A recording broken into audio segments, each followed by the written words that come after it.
ชนวนจุดเทียนชนวนน้ำมันของการเรียนพระเลี้ยงประเสริฐคงคาเจริญรัตนมหาบาศกได้ขึ้นจุดธูปเทียนบูชาพระรัตนตรัย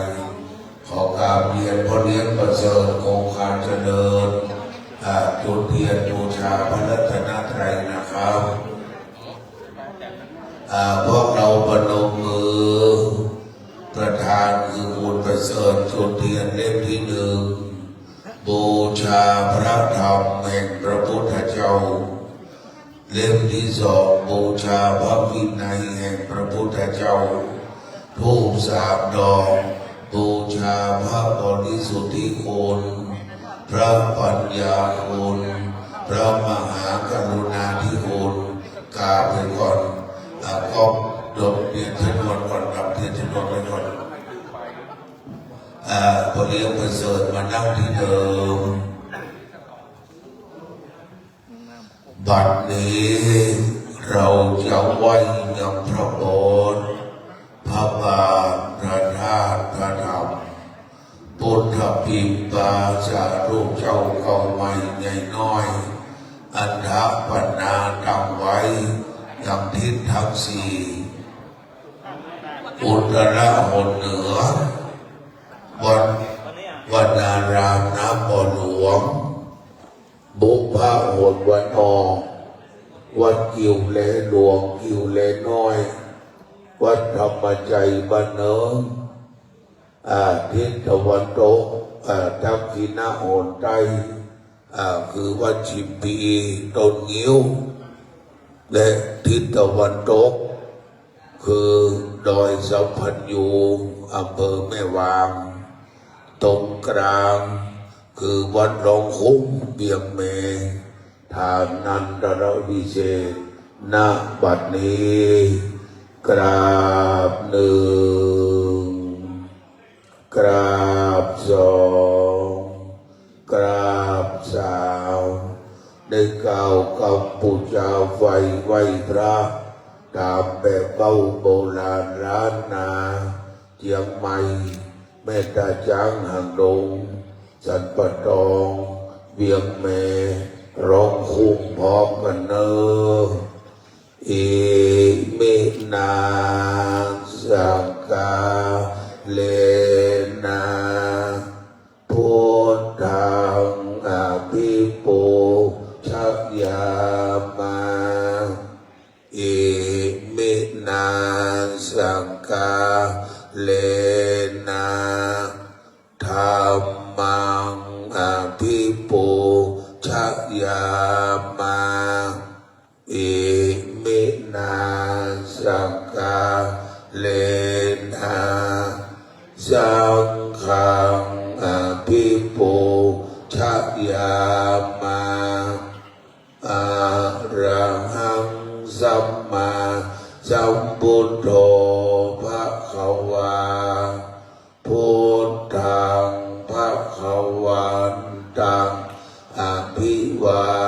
เทมิสวากขาโตภะคะวะตาธัมโมธัมมังนัมมัสสามิสุปฏิปันโนภะคะวะโตสาวกสังโฆสังฆังนะมามิตามหินหอยโบราณที่ครูบาเจ้าอินทจักรรักษาวัดวนารามน้ำบ่อหลวงได้อนุรักษ์ไว้เจิญสถาบันเฮาได้สุมาแก้วทั้งสามคนเนอนะมามิปุตตังกุณาสังลันตังนามามิธัมมังโมนิลาจเตตังนามามิสังฆังโมนิลาจาสาวป กังอาจาโยโนพันเตอาจาขัมมาญาธามเลญาธามุนรังเอญาธาอากุสเลเยมัญญังพุทธธรรมสังฆาสังเตสุไรดัตตังเนสุอาทิเทวาปัจจุเนวาอาวิวาญาติวาระโหวากาเยมวาวาจาญามานาชาวาปัมมาตังวาอัมลาวังวาอากาชิมังติสวาญาธาธรรมปฏิกาโลมาเตสังโนพันเตปุทธติลัตถานามจักขังอัมปังโอปัฏฐาญาอาจารยันอาจารยันโตปฏิกันนันตุขังตุสัพพะโตสังอัญญาติสังวาลิธานาปุณเนวังลิสามาสันติจาโตสังอันสันติโตสังสัพพะโตสังฆมันตุโนตั้งอกตั้งใจสมาทานหับศีลมายังพันเตติสารเนนัสสังาปัญจศีลานิยาจามาตุติยัมปิมายังเตติสารเนนัสสังาปัญจลานิยาจามาตาติยัมปิมายังปันเตติสาเนนัสสังาปัญจศีลานิยาจามานะโมตัสสะภะคะวะโตอะระหะโตสัมมาสัมพุทธัสสะนะโมตัสสะภะคะวะโตอะระหะโตสัมมาสัมพุทธัสสะนะโมตัสสะภะคะวะโตอะระหะโตสัมมาสัมพุทธัสสะนะโมตัสสะภะคะวะโตอะระหะโตสัมมาสัมพุทธัสสะนะโมตัสสะภะคะวะโตอะระหะโตสัมมาสัมพุทธัสสะนะโมตัสสะภะคะวะโตอะระหะโตสัมมาสัมพุทธัสสะธังสรณังกัจฉามิพุทธังสรณังกัจฉาธัมิมมังสรณังกัจฉามิธัมมังสรณังกัจฉามิสังฆังสรณังกัจฉามิสังฆังสรณังกัจฉามิตุติยัมปิพุทธังสรณังกัจฉามิตุติยัมปิพุทธังสรณังกัจฉามิตุติยัมปิธัมมังสรณังกัจฉามิตุติยัมปิธัมมังสรณังกัจฉามิตุติยัมปิสังฆังสรณังกัจฉามิตุติยัมปิสังฆังสรณังกัจฉามิตติยัมปิพุทธังสรณังกัจฉามิตติยัมปิพุทธังสรณังกัจฉามิตติยัมปิธัมมังสรณังกัจฉามิต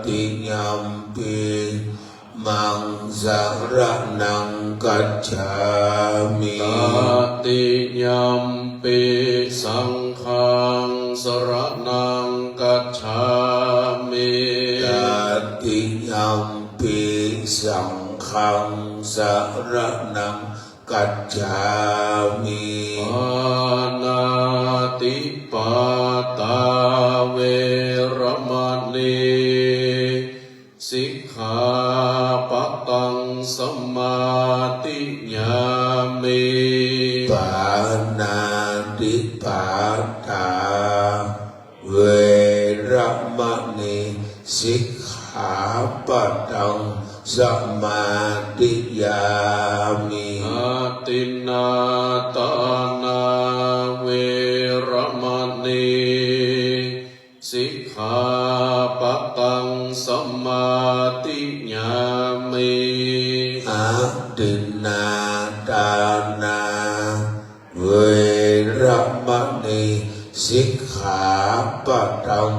สมาธิยามิ กาเมสุมิจฉาจราเวรมณีสิกขาปะตังสมาธิยามิ กาเมสุมิจฉาจาราเวรมณีสิกขาปะทังสมาธิยามิ มุสาวาตาเวรมณีสิกขาปะตังสมาธิยามิ โมสาวาตาเวรมณีสิกขาปะทังสมาธิยามิ สุราเมรยมัจจาปมาตฐานาเวรมณีสิกขาปะตังสมาธิยามิ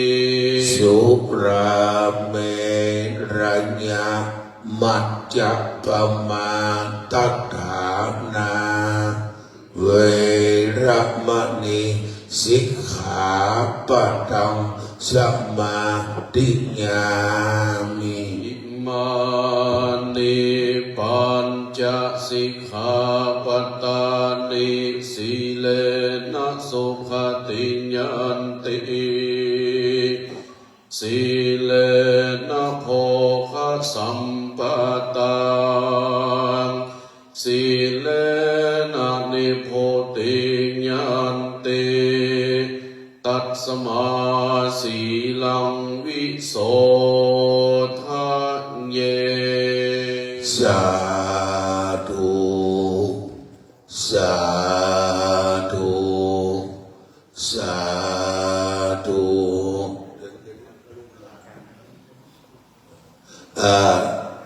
ท่านก็จุดเทียนชนวนตั้งมั่น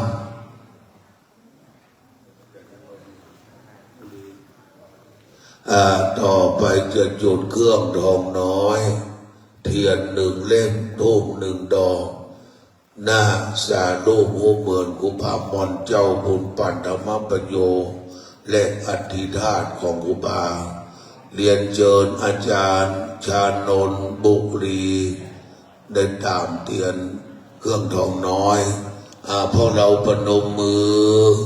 เงียบนะครับ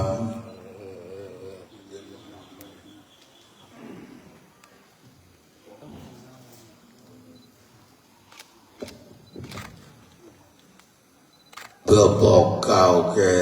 บารมีธรรมพระเดชพระคุณหลวงปู่เชิญอาจารย์นั่งที่เดิมเจ้าหน้าที่ขยับมาหน้าธรรมะขอเรียนเชิญท่านด็อกเตอร์เคนตอบสันได้จุดเทียนส่องธรรมคุณลุงเป็นฝรั่งพุทธนับถือพระพุทธศาสนาอาจารย์ด็อกเตอร์จุดเทียนส่องธรรมพวกเราประนมมือธรรมแห่งพระพุทธเจ้านั้น อาทิกัลยาณังมีความไพเราะในเบื้องต้นนั่นคือศีลมัชเชกัลยาณังมีความไพเราะในท่ามกลางคือสมาธิปริโยสานะกัลยาณังมีความไพเราะในที่สุดนั่นคือปัญญาไวยสาเทวดาเจ้าหมื่นโลกจักรวาลเทวดาเจ้าหักษาเวียงเมร้องคุ้มปะเนาจุดโดนจุองไวยสาพระเจ้าประสงค์สามเณรทุกรูปทั้งอรัญญวาสีวัดป่าคามวาสีวัดบ้านกาเปลี่ยนพ่อแม่ศรัทธาสาธุชนไปเดือดไปอู้กันเงียบเนิ่นวันนี้เป็นวันกตัญญูนิมนต์ท่านพระครูอาสังฆภารวิมลคือทุกครูบาเจมวัดบ้านมอนหลวงโฟแฝดตำบลสันกลางอำเภอสันกำแพงมาเต้นทำมาลัยโพนเพื่ออุทิศส่วนบุญถึงครูบาหลวงเจิญศรัทธาปนมมือณบัดนี้มหาพรหมตนอกแอนบากดองแดงกระดานตองทำใดทัดทองอันเป็นกองแห่งนักผาชญ์เจ้าเจ้ามันนักศรัทธาและมูลศรัทธาร้องคุมบันเมขันเจ้าขออาราธนาธรรมขอนิมนต์ลูกศิษย์พระพุทธธโตผ่านเผาขึ้นนั่งนิดบนธรรมะแก้วแล้วจุกเทศนาธรรมธรรมังอนุกรรมปิมังปัจจังอาราธนังกัปโลมา นะโม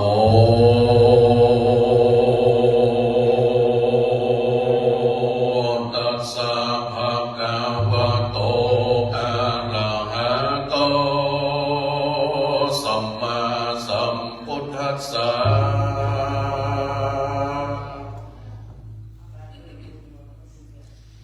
อะติเต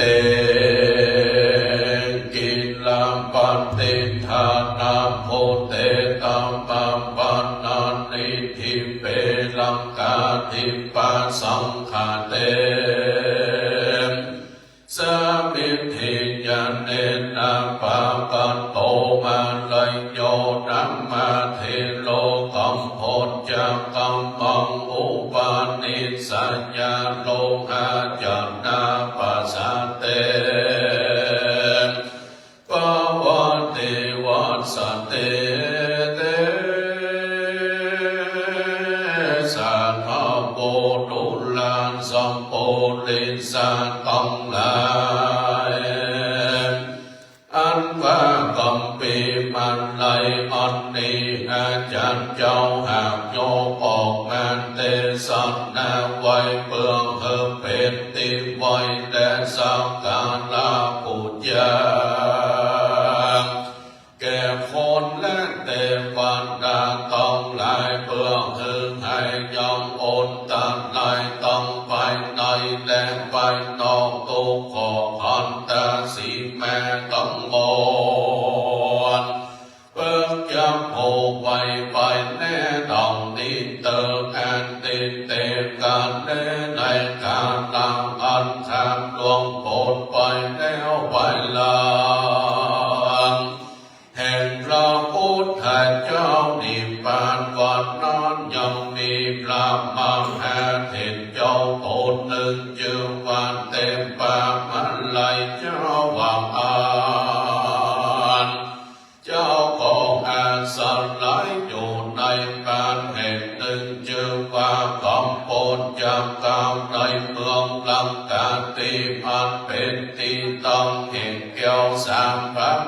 แล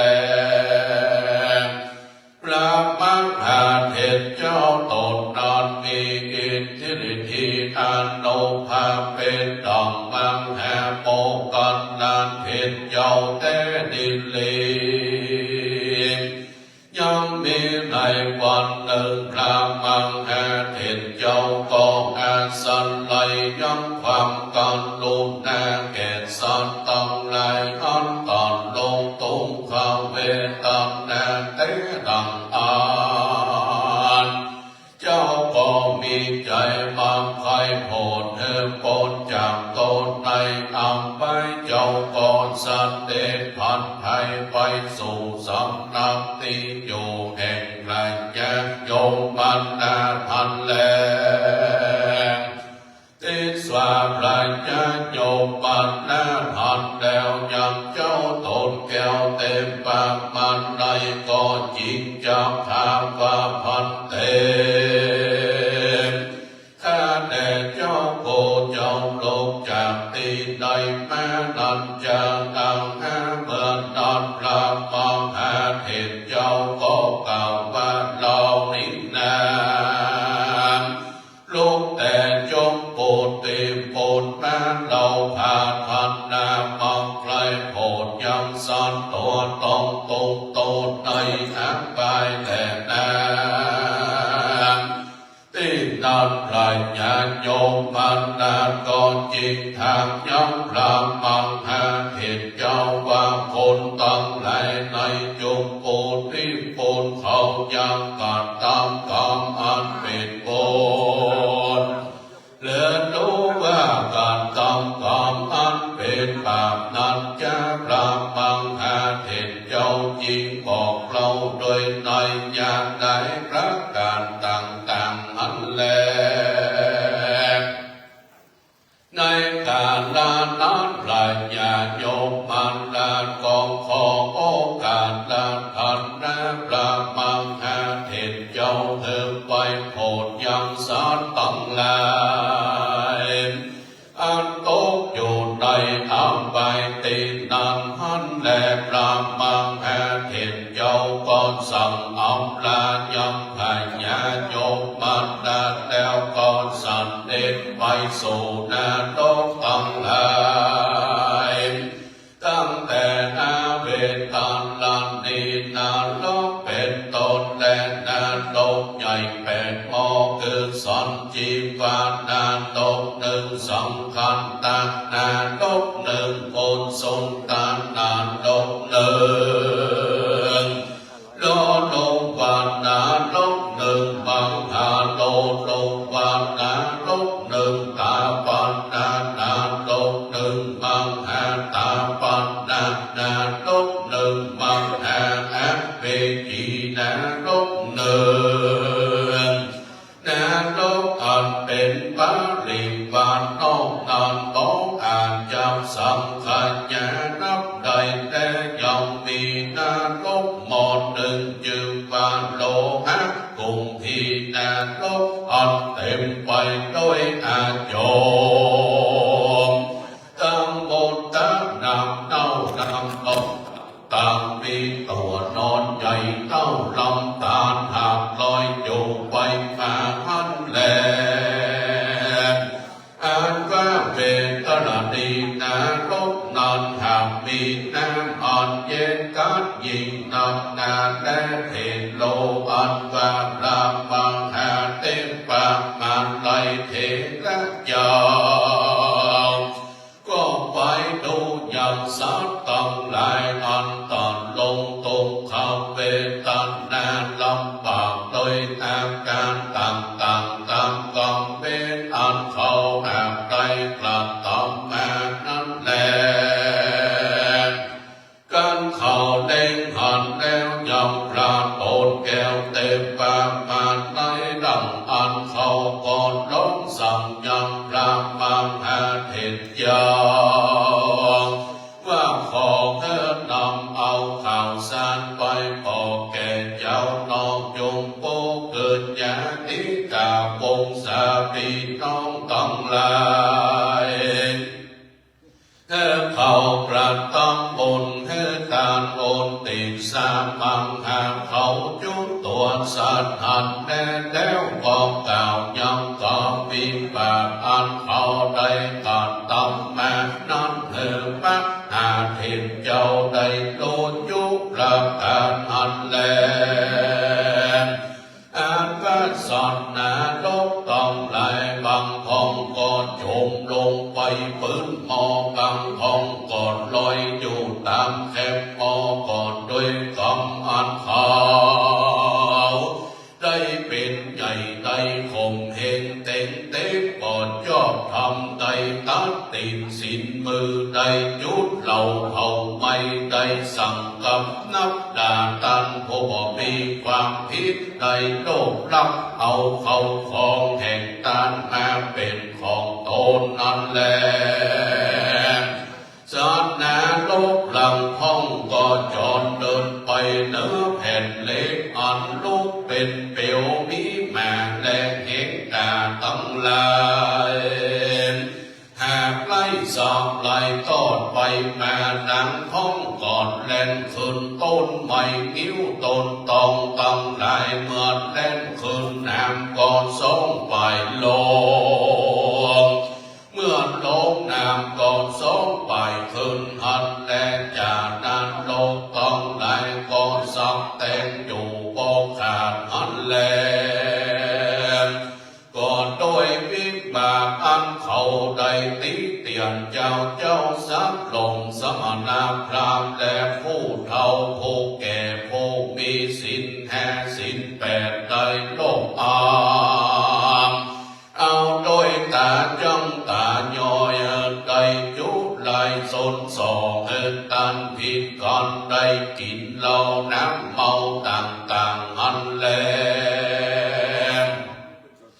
ศาสนาโลกต้องไหลนั่งพองกองหันยังก้อยอ้อยเปล่าการและลูกไม้ตั้งไหลก็ปากันไปเอามากิ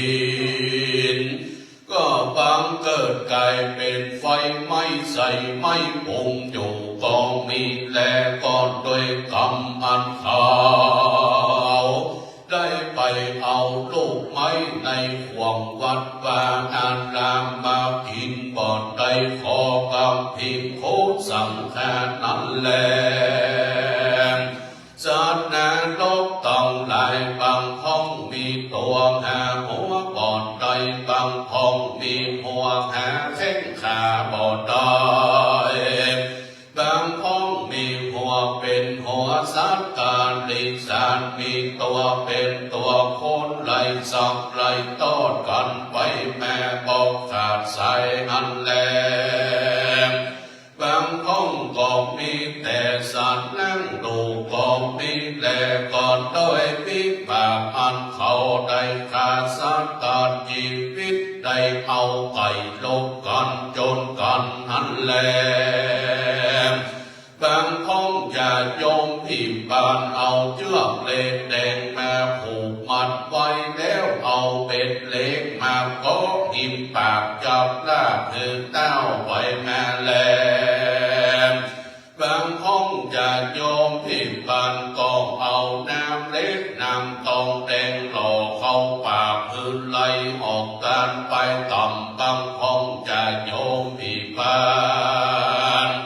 ก็เอานอนไว้เหนือแผ่นเล็กแดงแล้วเอาผ่าตัดมาฟาดเพื่อซื้อแล้วก่อนถากซองเคยพระแหลกควานอันลูกเป็นเปียวก็มีแหลกก่อนด้วยวิบากอันเขาได้จุไลคือตันโศกเศร้ามองใจแห่ตันได้สิบให้เข้าของนั้นแลได้ตั้งนกจนไก่ใส่เหี้ยวได้พอดามแม่ผู้เฒ่าผู้แก่ครูบาอาจารย์ได้ด่าฝนด่าลมด่าไฟด่าแดดได้มังเจดีและตัดไม้สันลีมังหาโพดได้โคตรสีมาได้มัง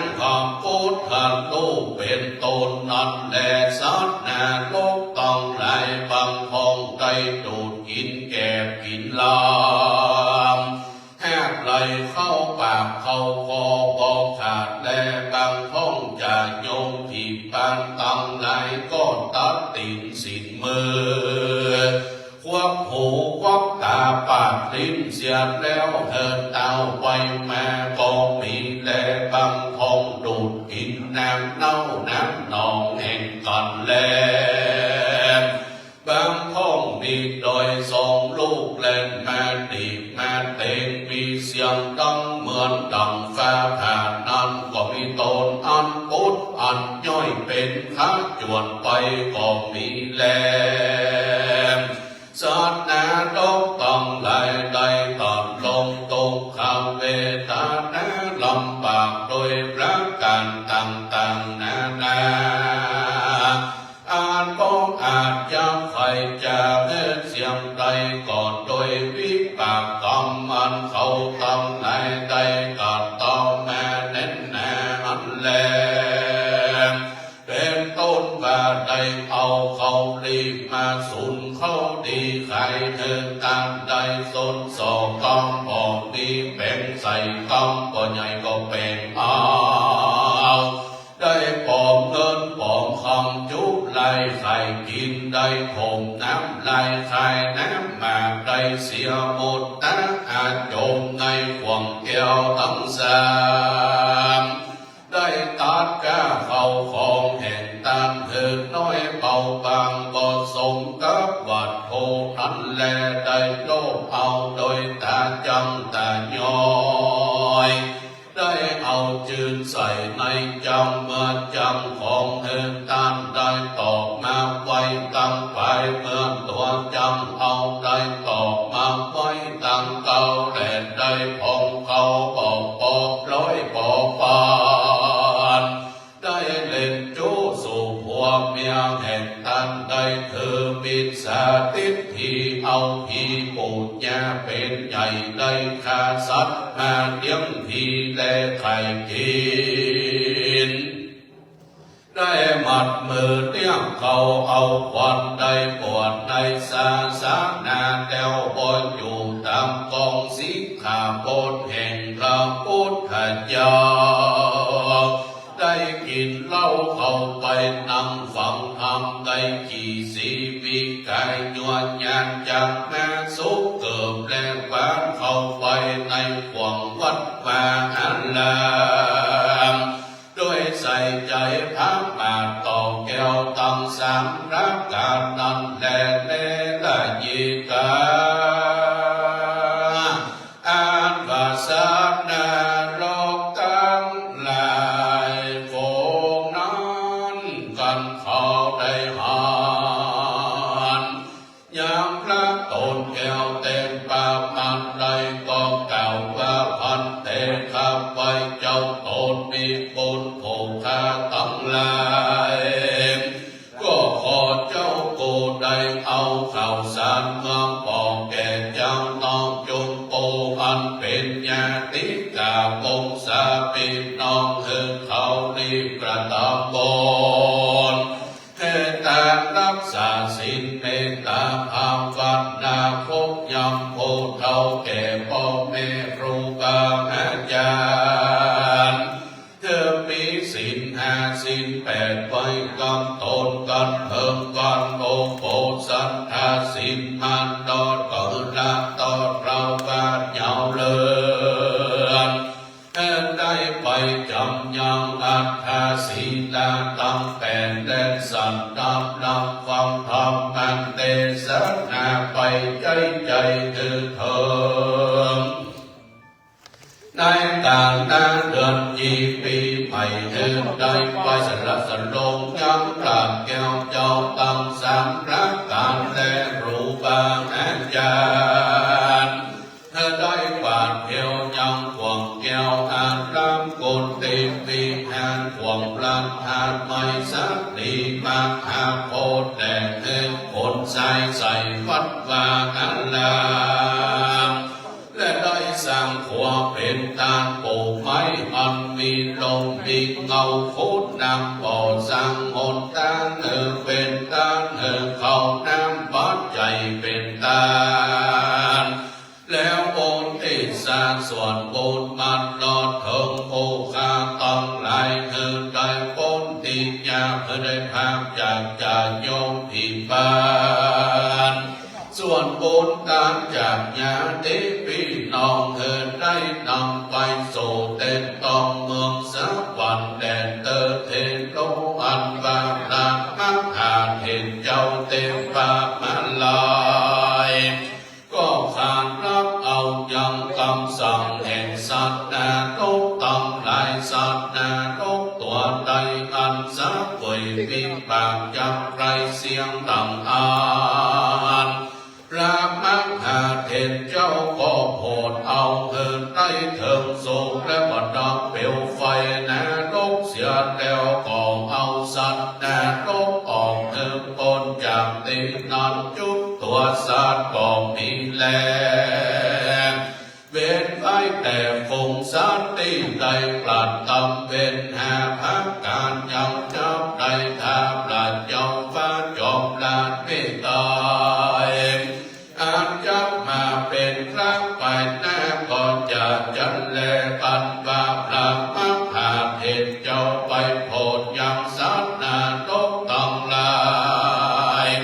แล้วเจ้าก็สันเดชนักสู่สำนักแห่งปราชญาโยมบัดดาแล้วก็ปอกยังอาการทั้งหลายคงนั้นเธอแก่ปราชญาโยมบัดดาทันแล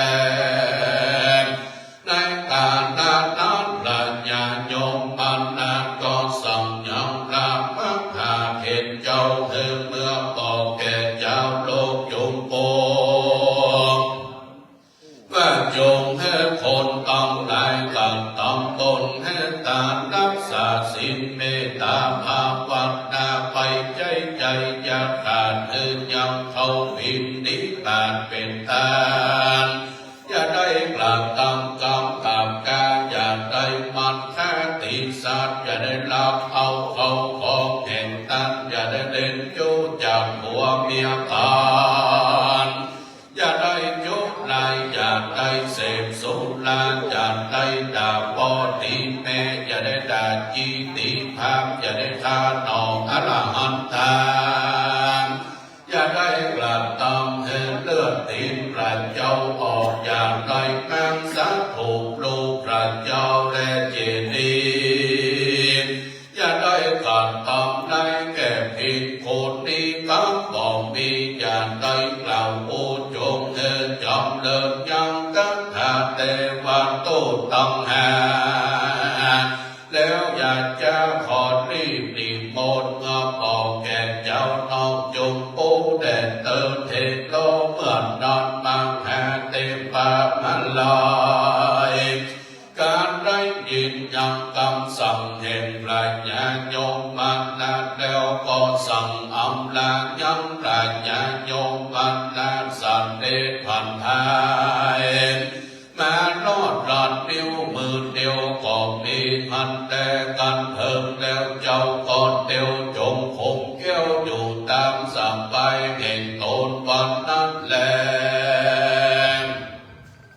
ปุณณทิวันเสในวันลุนลงเจ้ากังเหตุว่าเจ้าก่อนถือเอาบาทและพางแห่งตนสันเดชไปสู่โพจรบางเป็นนิพพานตามที่ไกลอาวันตุเกหามานุษย์สามัญคนยิ่งใจต้องไหลกันเขาหันยางพระมังอาเทศเจ้าพระโพธิเมตตาต่ำอันเขาก็มีใจจมจืนยินดีพบเป่ากันมาใส่บาตรมังอาเทศเจ้าก็มีแล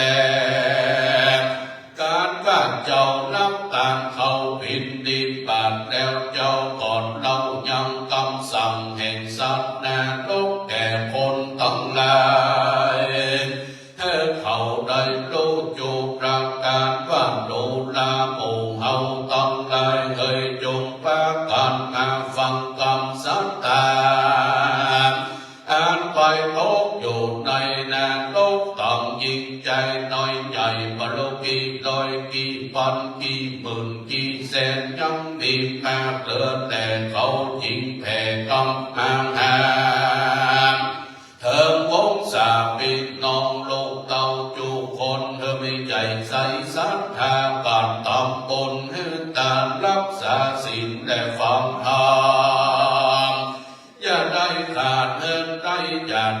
ไม่ตันไปแห่ฟุงเปตตาจุ้มเปตเธอปนจากเทศนั้นตกเธอได้ยกสู่สวรรค์ไปเตียงตันแต้มไก่ปรามบาดไทยกินตาเอินได้ไปปูจาปราเกตเกี่ยวจุลามันนีมังหาชาแดนเตอการว่าแต่สัตว์นาดำดินแล้วก็เสด็จผ่านแถวหอขึ้นไปสู่อากาศแล้วก็ไปสู่อาวาสแห่งตนก็มีวันนั้นแลคนตั้งหลายก็เป็นจากอากุศสันดาคำตั้งได้แล้วปากคำตั้งอยู่ในศีลห้าประการและเขาเร่งสำเร็จตามเมตตาภาวนาปล่อยโอกาสใส่บาตรแล้วอย่าน้ำไปหายังคงศรัทธาอันตายไปเป็นเหตุเธอพ้นจากเหตุอบายจุพ้นก็เนวานา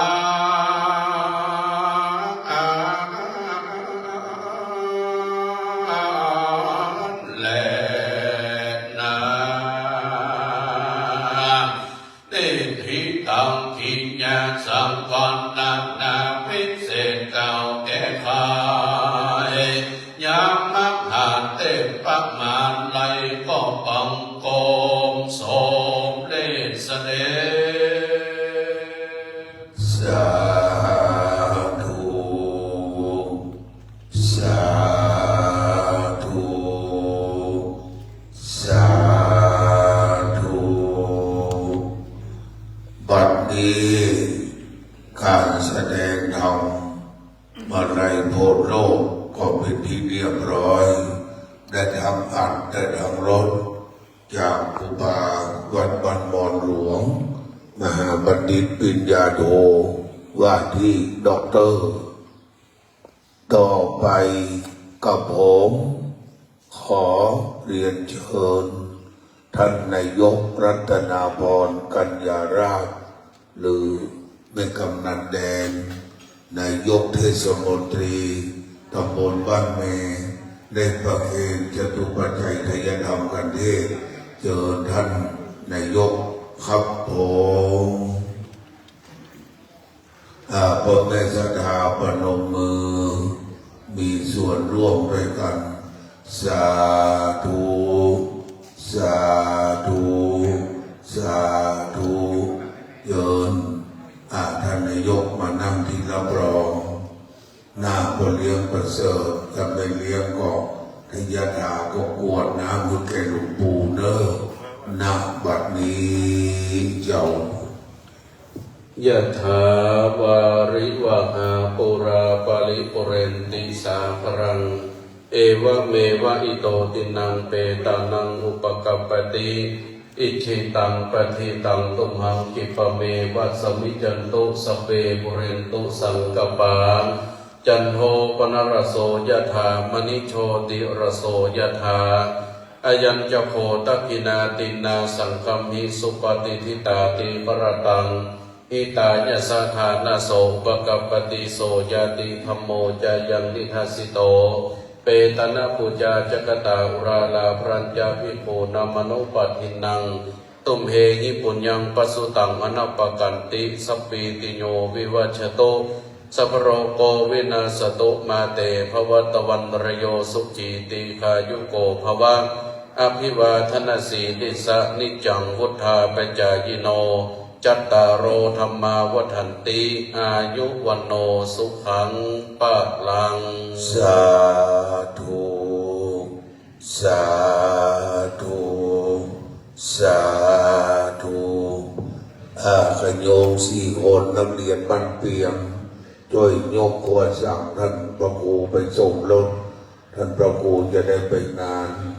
ทำบุญอายุวัฒนะฉลองหลายยังวัดประเดือเทศบาลตำบลขัวมุงอำเภอสารปีต่อไป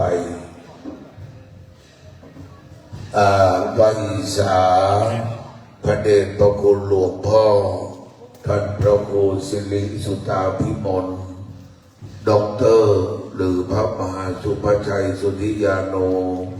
ปรริยนธรรม5 ประโยคเจ้าคณะอำเภอตงหัวช้างเจ้าวาดวัดห้วยห้างและเจ้าวาดวัดสุพรรณรังสีเมืองลำพูนช่วงนี้วัดกิ่วแลน้อยเนอะได้แห่ขวดตาลเข้ามาก็ขอขอบคุณท่านพระครูเจ้าคณะตำบลโดยเลสดาวัดกิ่วแลน้อยตำบลบ้านแมวกิ่วแลหลวงในตำบลยุวาได้ขึ้นนั่งบนธรรมาสน์เพื่อจะได้แสดงธรรมบรรยายพอควรแก่เวลานะครับนิมนต์อาจารย์ด็อกเตอร์หน่อเนื้อเชื้อบ้านตะปงเอานี่นะครับเนื้อหน่อเนื้อเชื้อบ้านแมวไปเป็นใหญ่เมืองลำพูนบุญนิมนต์อาจารย์ด็อกเตอร์ลุกจากธรรมาสน์มานั่งธรรมาสน์เวอันทรงเวนะครับเสียงกองเสียงกองเสียงมองทำเข้าเสียงตัวเจ้าเด็กทำมันเป็นเสียงเสน่ห์สมณะศรัทธาและมูลศรัทธาวัดกิ่วแลน้อยตำบลบ้านแมเทศบาลตำบลบ้านแมถ้ากิ่วแลหลวงนี่จะเป็นตำบลยุวานะครับนะ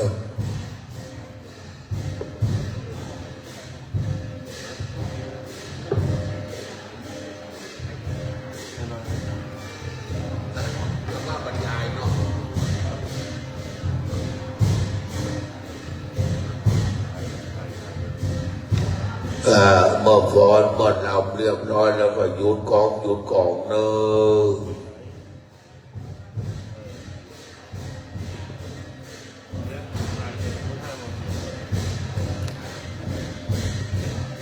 เสียงแหบเป็นยังไง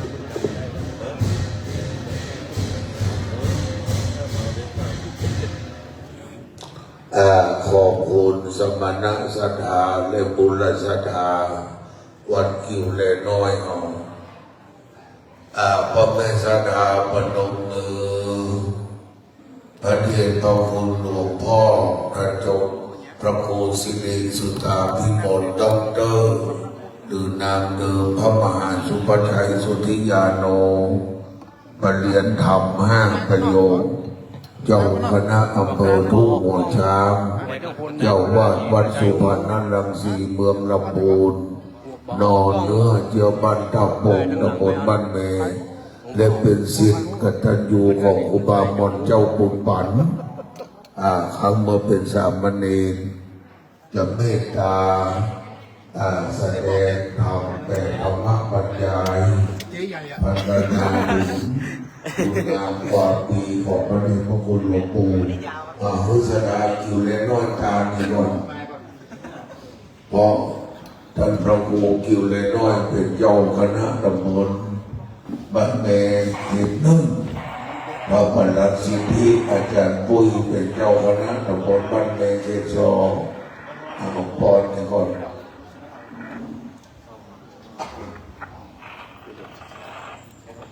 ท่านพระครูบ้านแมเป็นคนใต้เนาะเป็นคนไทยภาคกลางอุปาปุ้ยเป็นคนเมืองอยู่เหนือสุดเมืองปลายมาปะกันบ้านแมดกเบียงแม่เบียงแม่เบียงที่บึงนครทหารเอกของพระเจ้าที่โลกกระดาษพระมหากษัตริย์เมืองเชียงใหม่มาสร้างเมืองแม่เป็นอยู่นำเมืองน่านนายกในตรงนั้นมันเป็นเมืองนานขอไม่เอกบ้านเราไปเป็นเมืองน่านบ้านเราได้เป็นบ้านเมเป็นบ้านเมสำหรับเก็บหัวออกเรียบร้อยนั่นเองนะคุณปุ้ยศรัทธาพนมมือพระเดชพระคุณหลวงพ่ออาจารย์ด็อกเตอร์ได้พัฒนาที่ประวัติหลวงปู่ดังใจฟังเนอเรามาเจ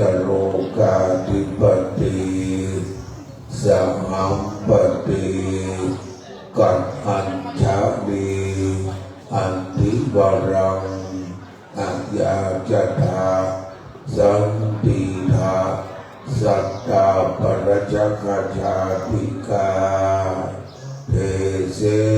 ตุธัมมังอนุกัมปิมังปัจฉัง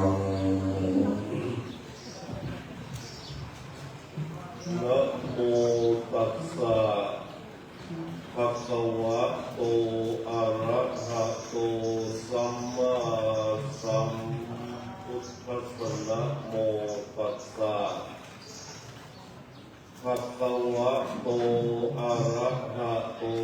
สัมมาสัมพุทธัสสะนะโมตัสสะภะคะวะโตอะระหะโตสัมมาสัมพุทธัสสะนิมิตตังสาธุโอปานังกตัญญูกตเวทิตาสิกิท่านสาธุชนพุทธบริษัทต่างหลายทำมีคาถานักโอกาสกาละต่อไปนี้อาตมาภาพจะแสดงพระธรรมเทศนาพรรณนาศาสนธรรมคำสั่งสอนขององค์สมเด็จพระชินวรบรมพุทธาศาสดาจารย์ผู้ทรงเป็นพระพุทธเจ้าของเราทั้งหลายแก่บรรดาท่านศรัทธาสาธุชนพุทธบริษัทชาวคฤหัสถ์และบรรพชิตที่ได้พร้อมใจกันมาประพฤติและปฏิบัติซึ่งกองบุญกองกรกุศลอันเป็นส่วนทักษิณานุปทานปัจโยปการกิจทั้งนี้ก็เพื่อที่ว่าจะได้น้อมอุทิศส่วนกัลปนาผลไปถวายแด่พระเดชพระคุณหลวงปู่ครูบาหม่อมเจ้าบุญปันธรรมปัญโยอดีตเจ้าอธิการสมภารวัดเขาต้มเวียงแม่แห่งนี้โดยอาตมาภาพจะได้ชี้แจงแสดงพระธรรมเทศนาไปด้วยย่นย่อพอสมควรแก่กาลเวลาอนุสนธิธรรมีกถาต้นเหตุแห่งการแสดงพระธรรมเทศนาประจำเจ้าวันนี้ก็สืบเนื่องมาจากบรรดาคณะศรัทธาสาธุชนพุทธบริษัททั้งหลายทั้งสองฝ่ายคณะกรรมการทั้งภายในและภายนอกภายในนั้นก็หมายมีอาจารย์ปั้นพระปรสิทธิปัญโยเจ้าวาดวัดหนองบุมเจ้าคณะตำบลบ้านแม่เขต2พร้อมกับด้วยบรรดาอันเตวสิทธิโยมเจ้าคือสนโอนภายนอกก็หมายมีบรรดาคณะศรัทธาสาธุชนพุทธบริษัททั้งหลายทุกท่านทุกคนได้รวมน้ำใจกันเป็นเอกาสมานฉันท์กระทำความสามัคคีธรรมให้เกิดขึ้นในหมู่ในคณะอาราธนาอาตมาภาพมาแสดงพระธรรมเทศนานิมนต์ครูบาอาจารย์ทั้งหลายทั้งปวงอันหมายมีหลวงปู่ท่านพระครูสิริพุทธิกรที่ปรึกษาเจ้าคณะอำเภอสันป่าตองซึ่งมีจนพรรษาอายุได้ถึง80 กว่าปีท่านได้มาเมตตาเป็นประธานในงานนี้งานทำบุญในวันนี้ทางเจ้าภาพมีท่านพระปรสิทธิหรือว่าท่านอาจารย์คุยได้บอกว่าตั้งอกตั้งใจทำบุญเป็นส่วนพัฒนานุปทานโดยแท้ ระมีการรับศีลตะกี้นี้ก่อนเทศนาธรรมมาลัยกดโลกแบบล้านนาวิธียกลงไปแล้วและมีการเทศนาธรรมบรรยายการนี้แห่งขึ้นกันยกการเทศได้ก่อนจะได้ยกเรียนถวายแก่บรรดาครูบาอาจารย์พระเจ้าพระสงฆ์ตลอดบางพวงวันนี้การสวดพุทธมนต์ใดๆทั้งนี้เกิดจากกุศลเจตนาการอันงดงามและบริสุทธิ์ของท่านพระอาจารย์ผู้ซึ่งดำรงไว้ซึ่งความกตัญญูกตเวทิตาธรรมอย่างสูงส่งนับตั้งแต่มาหมดเจ้าถึงแก่มรณภาพลงไปท่านพระอาจารย์ได้ดำเนินการทำบุญสุนทรทานน้อมบุญทิศถวายแด่หลวงปู่เป็นประจำทุกปีมาได้ขาดมาถึงปีนี้ก็เป็นปีที่24ในการมรณภาพของบาหมดเจ้าย้อนหลังไปเมื่อ24 ปีที่ผ่านมานั้นญาติโยมทั้งหลายและที่หาแห่งนี้ได้มีการอาราธนาเอาสรีระขันธ์ของหลวงปู่ลงมานอนไว้ที่กลางวิหารนี้เพื่อเปิดโอกาสให้บรรดาครูบาอาจารย์และเจ้าพระสงฆ์ศรัทธาญาบุญทั้งหลายได้พากันไปเยี่ยมในตอนนั้นหลวงปู่ขาดนะผู้ที่มาเยี่ยมในตอนนั้นมีในฝ่ายพระก็อาจจะมีหลวงปู่ท่านพระครูไสยาพรครูบาธรรมสันติโกสำนักปฏิบัติธรรมสุสานไทยรัฐอำเภอแม่วางหลวงปู่ท่านพระครูธรรมวิยาพรธรรมจิตสังวโนวัดธรรมใจและก็พระเถระแห่งหลายรูปได้มากราบนมัสการเยี่ยมไทยจนสุดท้ายมาก็ถึงวาระที่หลวงปู่ครูบาหมดเจ้าบุญฝันธรรมปัญโยซึ่งลงอาสาสะภาษาสะในลักษณะกริยาอาการที่สงบนิ่งและก็เงียบคนทั้งหลายทั้งปวงที่พากันมานั่งเฝ้าขอของเงียบลงตอนนี้ไปส่งเสียงเพื่อเป็นการรบกวนสมาธิจิตของหลวงปู่ซึ่งอาตมาภาพคือพิจารณาในใจคนเดียวเพราะว่าเขาก็เป็นหนึ่งในคนที่อยู่ในเหตุการณ์นั้นเข้าใจว่าหลวงปู่คงเจริญรอยตามเรื่องพระยุคลบาทของพระบรมศาสดาสัมมาสัมพุทธเจ้าคือก่อนที่พระองค์ท่านจะเสด็จดับขันธ์พระนิพพานนั้นทรงเจริญสมาธิจิตตั้งแต่ปฐมฌานไปจนกระทั่งถึงสมาธิจิตชั้นสูงเลื่อยไปแล้วก็คอยครับเลื่อยไปแล้วก็คอยครับคือเจริญสมาธิจิตทั้งไปทั้งขับเพื่อเป็นการทบทวนจิตใจและร่างกายให้บริสุทธิ์สะอาดในก่อนนั้นเราบอกรู้ว่าพระพุทธเจ้าปฏิบัติอย่างนั้นแต่ที่รู้ก็คือว่าท่านพระอนุรุทธะเถระท่านนั่งสมาธิจิตติดตามวาระจิตขององค์สมเด็จพระสัมมาสัมพุทธเจ้าโดยตรงและก็นำมาถ่ายทอดคือบรรดาครูบาสังฆะอรหันตะทั้งหลายได้รับทราบว่าตอนนี้จิตขององค์สมเด็จพระสัมมาสัมพุทธเจ้าอยู่ในฌานระดับไหนและมาถึงระดับไหนที่จิตของพระองค์ท่านนั้นได้แตกดับไปเข้าสู่ดุจานธรรมบาหมดเจ้าบุญปันท่านก็คงเจริญสมาธิจิตอย่างนั้นเพราะสังเกตดูกิริยาอาการในร่างกายของเปิ้ลมันแสดงอาการเคลื่อนไหวใจอย่างใดนิ่งเงียบมีเพียงลมหายใจเข้ามีลมหายใจออกที่ไม่ได้มีเสียงใดไม่ได้แส ดงสื่ออาการเย็บไข้ได้ป่วยแต่ประการใด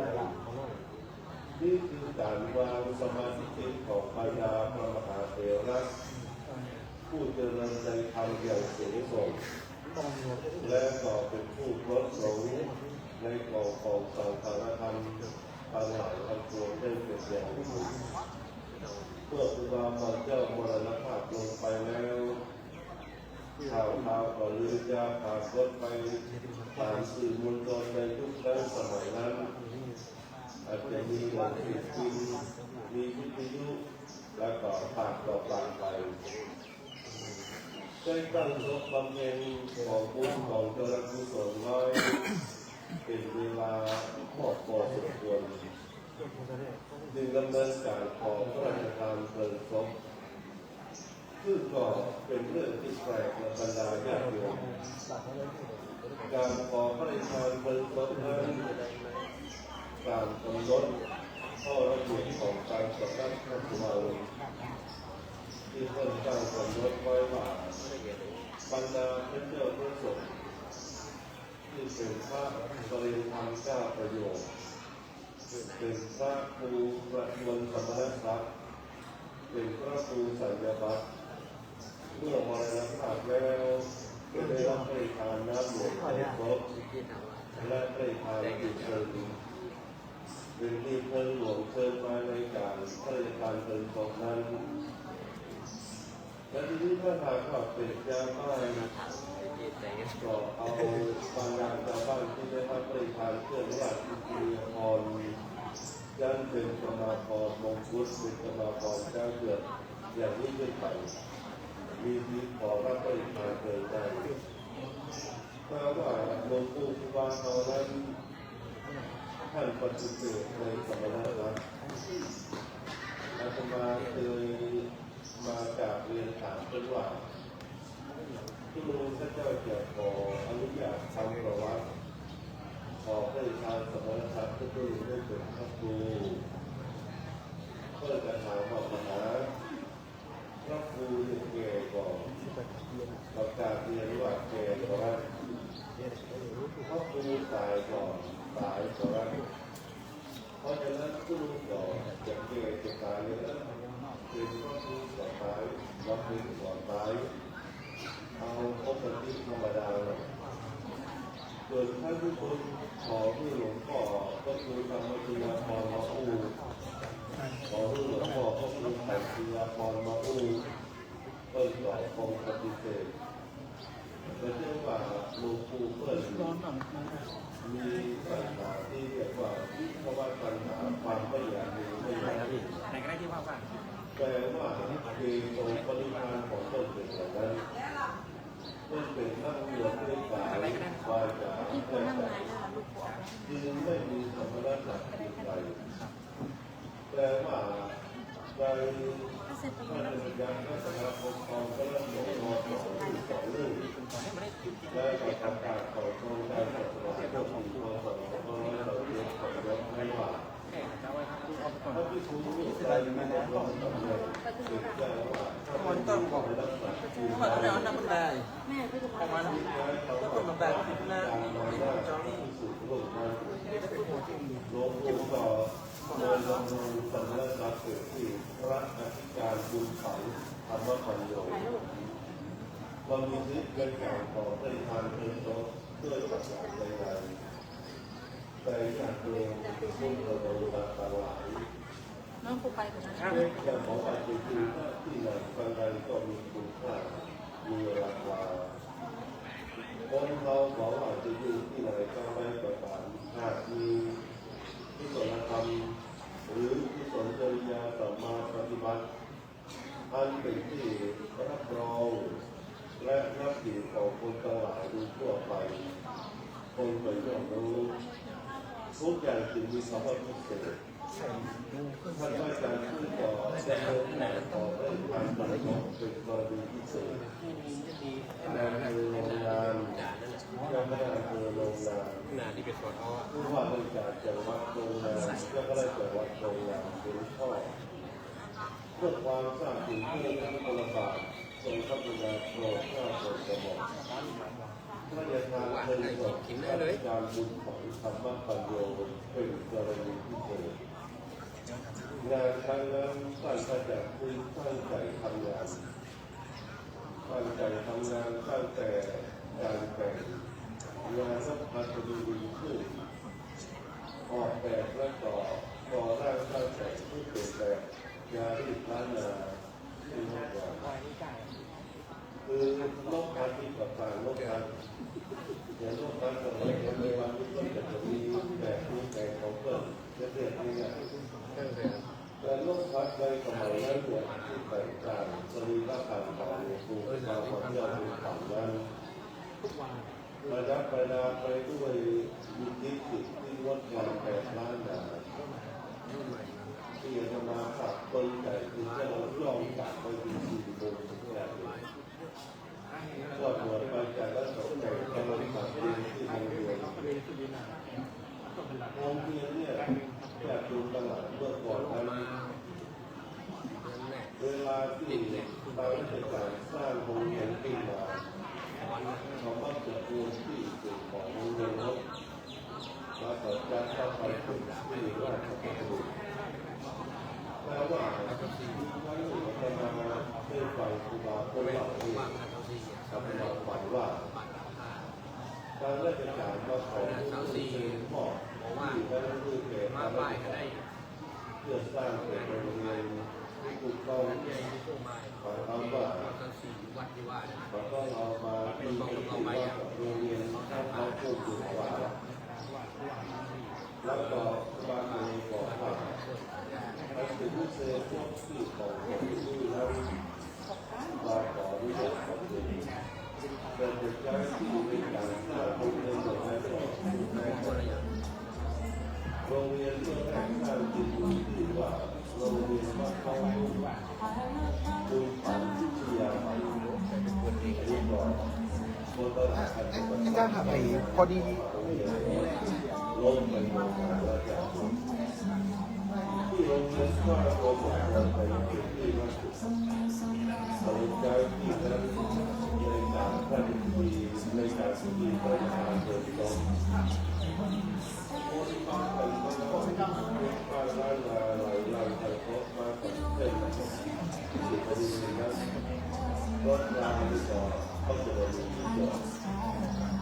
อาสมาภาพแม้แต่ว่าการปลูกสิ่งที่ของที่บ้านตัวหนึ่งแต่ว่าอาสมามีส่วนช่วยท่านอาจารย์คุยมีส่วนช่วยท่านอาจารย์สิทธิ์เนี่ยเขาไม่รับ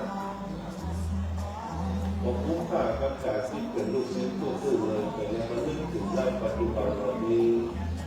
ว่ามาตอบแทนคุณครูบาอาจารย์ได้แต่เต็มที่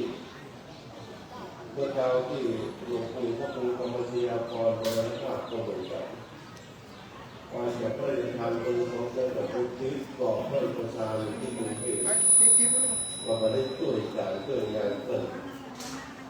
แต่ว่าที่ได้ช่วยงานเต็มที่ก็คือท่านพระครูโยมสิทธิมงคลวัดจิตปีมงคลซึ่งเป็นพระธรรมวาจาจารย์ของอาตมา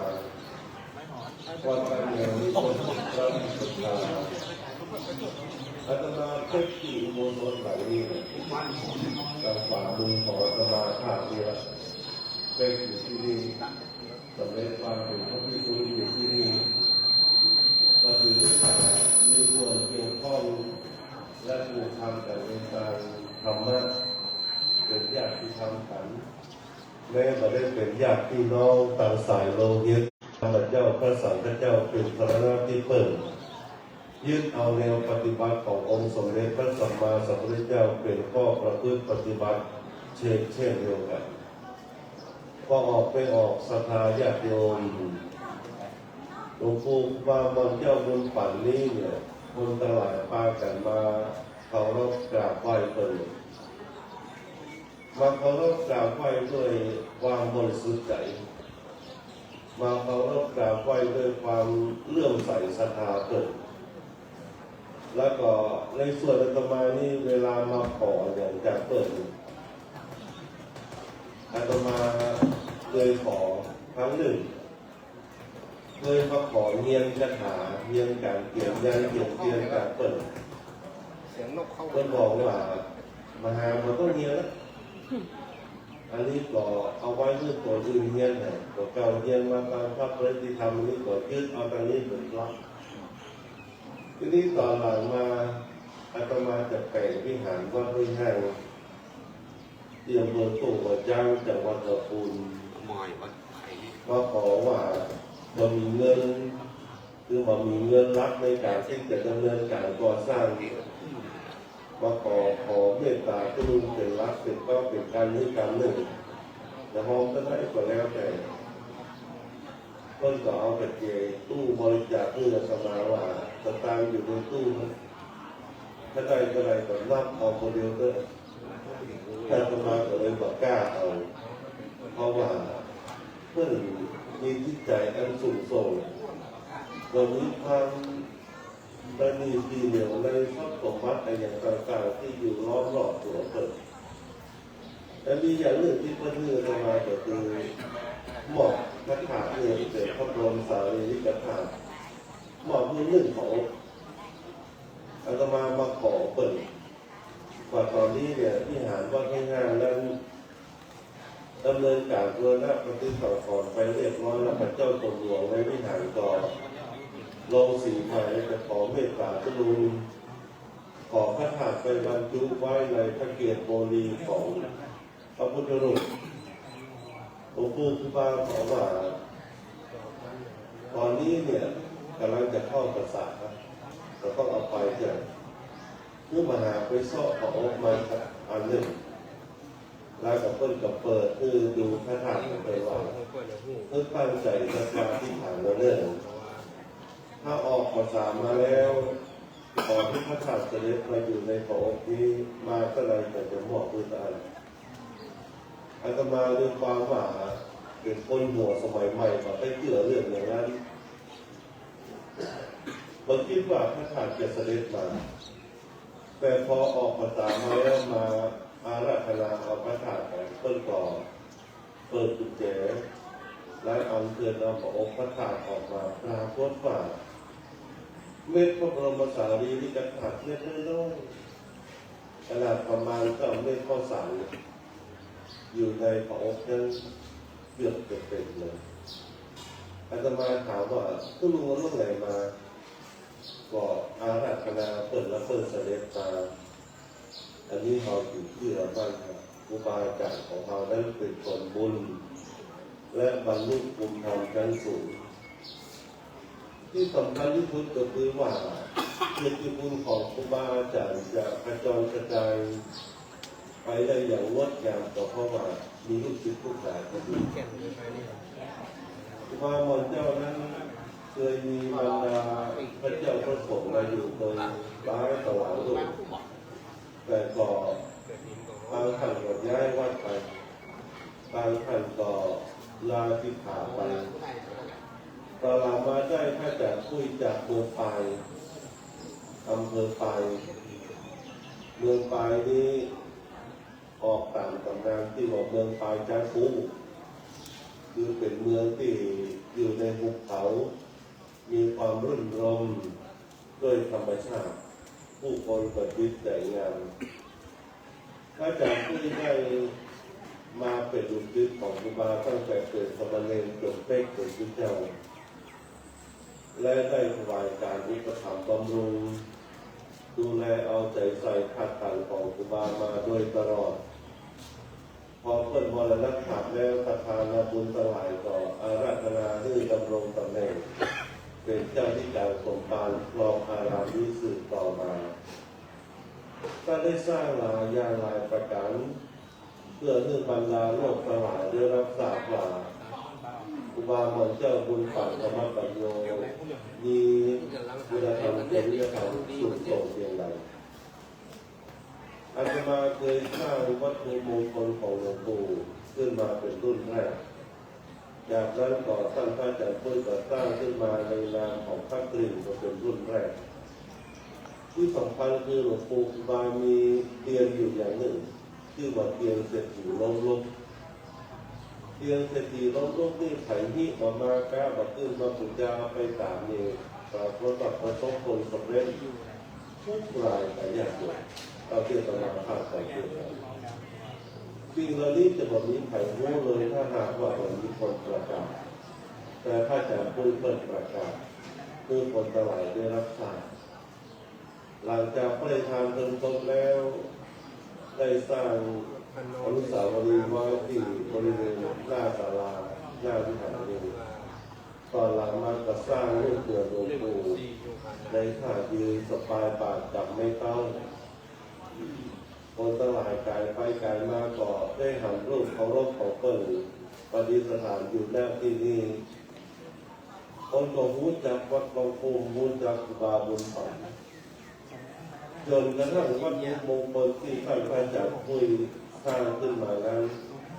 ในนามพระกลิ่นของบาบุญปันก็ดีในนามรูปปั้นลอยองค์ของเปิ้ลก็ดีเป็นที่รู้จักแพร่หลายไปในวงการพระเครื่องทั้งระดับเชียงใหม่และก็ระดับกรุงเทพมหานครญาติโยมของดีก็คือของดีของดีถ้าหากเขาตั้งใจตั้งที่ดีแต่ว่าผู้เป็นเจ้าของนั้นไม่ดีและมีคุณธรรมไม่พอวัตถุมงคลนั้นก็มาโด่งดังดีเท่าที่ควรแต่สิ่งเหล่านี้ตั้งแต่เราตั้งแต่หลายพันอุบามาจนกระทั่งถึงต้นมรณภาพอาตมาภาพมั่นใจว่าอุบาเป็นพระมหาเถระผู้ประพฤติดีปฏิบัติชอบรูปหนึ่งของประเทศไทยเนี่ยแล้วอุบาเป็นบุคคลที่หลีกเลี่ยงในการที่จะกระทบกระทั่งกับคนรอบข้างก่อนนั้นมีแนวทางในการจัดการรื่นเริงความจัดการมรหมระศพต่างๆนานาถ้าเราพูดมาที่จะเช่นเดียวกันมีคณะบุคคลอยู่คณะหนึ่งมาจัดคือมีภาพยนตร์มีดนตรีมีมวยคล้ายๆถึงส่วนสนุกนี่แหละ3 วันก็มี7 วันก็มีก็บางเรื่องว่าจัดงานใกล้วัดเกิดจัดงานใกล้วัดกับเสียงดังดึกดึกลมโอ้กับปลาโคตรป่าอุบาลเลยปลีกที่หนึ่ง สวัสดีครับ การปลีกที่ สวัสดีแฟนคลับของ ตอนนั้นเนี่ยมาทำไม่ฟังเขาเป็นผ้าน้อยเป็นแต่โยมแต่ตัวขึ้นไปกับกันพระปูพระกระโปรงคนต่อเตียวไปจากโยมตลาดกลางเจ้าแดงต้นไปนอนอยู่ที่วัดห้วยแก้วอำเภอแม่วางสุพรรณแบบนั้นท่านพระครูทองแขมที่วัดห้วยแก้วเนี่ยเปิดเป็นลูกศิษย์เขาตื่นแต่ถามว่าตู้ลูกจะเป็นนอนนี่อย่างที่วัดห้วยแก้วเพิ่นบอกว่าเพื่อลดเสียงดังความจริงถ้าหากว่าตู้ลูกจะออกคำสั่งว่าข้ามมาจากยานิเดินมาทำได้แต่ว่าโลกก็คือโลกธรรมะก็คือธรรมคนที่อยู่ในโลกนี้วิสัยนั้นก็ยังอยากจะมีความรื่นเริงบันเทิงใจอยู่คนที่อยู่ในทางธรรมะก็อยากจะพบกับสันติธรรมความสงบเรียบร้อยเมื่อหนทางมันไปกับคนละเส้นนี้ก็ถ้าหากว่าเรามาใกล้กันมันจะพบกันทั้งเหมือนรถยนต์ที่แล่นเรือไปเพราะฉะนั้นก็จะต้องไปเลนถ่ายเลนมาอุบายอมที่จะออกไปประพฤติปฏิบัติธรรมในสถานที่สงบเรียบร้อยมากกว่าที่จะมีการต่อต้านกันและก่อทุกข์เกิดเรื่องราว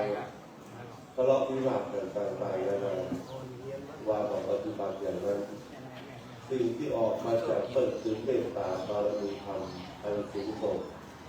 เมตตาคือความรักใคร่ไร้ราคะเป็นธรรมะคอยอบรมบ่มนิสัยให้มวลสัตว์ที่ไร้ทุกข์สุขกายใจสิ้นเวียนภัยมีไมตรีหารีกันทุกท่านทุกคนได้รับเมตตาจากหลวงปู่มาตามลำดับโดยทางการกตัญญูกตเวทิตาของท่านอาจารย์สิทธิปัญโยผู้เป็นลูกศิษย์เองได้ดำรงวัดวาอาราม ได้ประกาศเกียรติคุณของครูบาเพื่อเป็นที่รู้จักกันทั่วไปตั้งแต่อดีตจนถึงณปัจจุบันวันนี้แล้วก็ท่านพระอาจารย์ที่ที่ก็ได้รับความร่วมมือจากบรรดาญาติโยมหลายต่อหลายท่านเพื่อให้งานนี้ประสบผลสำเร็จในการตั้งเราต่อมานี้แก่ตั้งกันได้กันนายกเทศมนตรีการกรุงเทพปริมณฑลคุณประเสริฐคุณจันทราคงคาเจริญซึ่งก็ได้มาร่วมทำบุญโดยอาตมาภาพได้รับอาราธนาจากท่านพระอาจารย์สิทธิมารับตาในวันนี้แต่ญาติโยมช่วงนี้เป็นช่วงที่ฝุ่น PM 2.5 พุ่งกระจายเข้าไปในอากาศอย่างรุนแรงกรุงเทพมหานครนี้น่าเกลียดเปิดหลายเขตอากาศเลยก็ฝุ่น PM 2.5 สูงสุดถึงอยู่ในขั้นอันตรายอาตมาเป็นโรคแพ้ฝุ่น PM 2.5 นี่อย่างรุนแรงมากตั้งแต่เดือนธันวามกราคมมีนาเมษาเนี่ยเราสามารถจะออกจากพื้นที่ได้เลยอันนี้ก็ท่านพระอาจารย์พูดไปนิมนต์ไม่ได้เสียใจเลยต่อมาเรื่องกับบ้านเก่าบ้านเดิมเราแล้วก็หลายปีที่แล้วที่คนไปนิมนต์เลยประมาณปีนี้คนมานิมนต์ก็ตั้งใจจะมาเป็นก็ตั้งอธิษฐานตั้งจิตอธิษฐานต่อหน้ารูปของครูบาบุญฝันเพราะว่าท่านอาจารย์ที่ถวายรูปปั้นของครูบาบุญฝันรูปองค์หนึ่งว่าวันที่16ปีขอคืออากาศมันบรรเทาเบาบางเหมาะกับแม่ตัวนี้นะตื่นเช้ามาเช็คอากาศที่วัดหลวงพุ่มบ้านหลวงพุ่มอำเภอสันป่าตองนี่นะค่าฝุ่น PM อยู่ที่42จากเดิมแล้วซึ่งยังไม่เกินขีดอันตรายอยู่ในระดับเหลืองหยิบเฝ้าระวังก็เลยตัดสินใจพากันมาแต่ว่าเวลาจะมาดีกว่าต้องเอาเครื่องฟอกอากาศใส่เลยนะแต่บังเอิญว่าไปซื้อรถมาใหม่มันแบบมีช่องทางที่จะเสียบได้เสียบไฟมาได้ก็ไปซื้อเครื่องเรียกกันว่าแบตเตอรี่เครื่องที่อันมืนไปเลยนะเอามาใส่ไว้สำหรับเสียบเครื่องฟอกอากาศพออู้กับท่านอาจารย์คุยต่อมาลิปาก็พูดวันอู้กันว่าอาตมาจะอยู่ในรถเนี่ยเมื่อถึงเวลามาจะเลื่อนอาตมาเทศนาธรรมบรรยายธรรมอย่างไรต่อโทรศัพท์บอกประสานงานกันหลวงพ่อท่านพระครูวัดตะโพอันนั้นต่อพอมาถึงกับแทบพอดีตั้งพระครูนัทธิพงศ์สังฆทานที่มนเป็นเทศนาธรรมยกอาตมาก็อยู่ที่หน้าวัดเนี่ยก็เลยขึ้นมาเทศนาธรรมเทศในวันนี้อาตมาได้ตั้งหัวข้อไว้ในภาษาบาลีว่านิมิตังสาธุรูปานังกตัญญูกตเวทิตาความกตัญญูเป็นนิมิตเป็นเครื่องหมายแห่งความเป็นคนดีดังนั้นท่านพระอาจารย์สิทธิปัญโยก็ดีคณะสัทธาญาติโยมทั้งหลายก็ดีล้วนแล้วแต่มีความกตัญญูต่อหลวงปู่วาบุญฝันได้พากันมาทำบุญที่ส่วนกุศลเรื่องเป็นประจำทุกปีเราจึงได้ชื่อว่าเป็นกตัญญูกตเวทิตาบุคคลที่มีความกตัญญูอยู่กับหลวงกับตนเขาก็เลยเป็นคนดีเพราะเรามีความกตัญญูวันนี้อาตมาภาพจะดีใจฝ่ายพระเจ้าพระสงฆ์ที่มีมนต์มาก็ล้วนแล้วแต่ลูกศิษย์ในทางธรรมของครูบาทั้งนั้นเลยญาติโยมทั้งหลายก็เป็นลูกศิษย์ผู้ขาดเป็นศรัทธาอุปถัมภ์บำรุงวัดเขาดูทุกท่านทุกคนก็เป็นคนดีดังนั้นจึงประคับประคองความดีของเราไว้เพื่ออยู่กับตัวกับตนไปนักๆอย่าให้ความดีลบลี้หรือหายไปโลกที่พบนี้ใหญ่กว้างมีทางอ้อมเป็นวงล้อมรถเลี้ยวเปลี่ยววิถีชีวิตคนนั้นวนว่ายสายนาที ชายนารีโปรดจงจำเป็นตำราอันวิถีชีวิตเดินกิจง่ายจึงขวนขวายฆ่าเหตุกิเลสหนาเป็นเมฆหมอกครอบคลุมดวงปัญญาพึงศึกษาให้สว่างในทางบุญดำรงชีพรีบประกอบทางชอบเกิดผลประเสริฐจะช่วยอำนวยหนุนทางชีวิตผลิตสร้างแต่ทางบุญเป็นใบบุญบรมสุขทุกการเลยได้ชี้แจงแสดงพระธรรมเทศนามาก็โดยย่อๆพอสมควรแก่กาลเวลาเทศนาประโยชน์สาเดกานั้นเป็นที่จบลงแห่งพระธรรมเทศนาอาจารย์เจ้าวันนี้อาตมาภาพขอน้อมมือเตือนเตือนกล่าวว่าญาติโยมพุทธบริษัททุกท่านได้รวบรวมจิตใจเจตนาอันบริสุทธิ์สะอาดอยากลงเรื่องเก็บน้ำพระสุโธทบตกลงหัวหน้าเมธานีปฐวีมณฑลบนพื้นแผ่นดินนี้สร้างอกตั้งใจที่จะเกิดกรกนาบทไปน้อมถวายโดยหลวงปู่สุภาพรเจ้าคุณสังฆมปัญโยขอบุญบารมีอันเกิดจากการฟังเพลงกุศลปัญญาในวันนี้มีการเพิ่มตามรักษาสิ่งเจริญสมาธิเป็นต้นสู่ไปเพิ่มเติมเสริมต่อ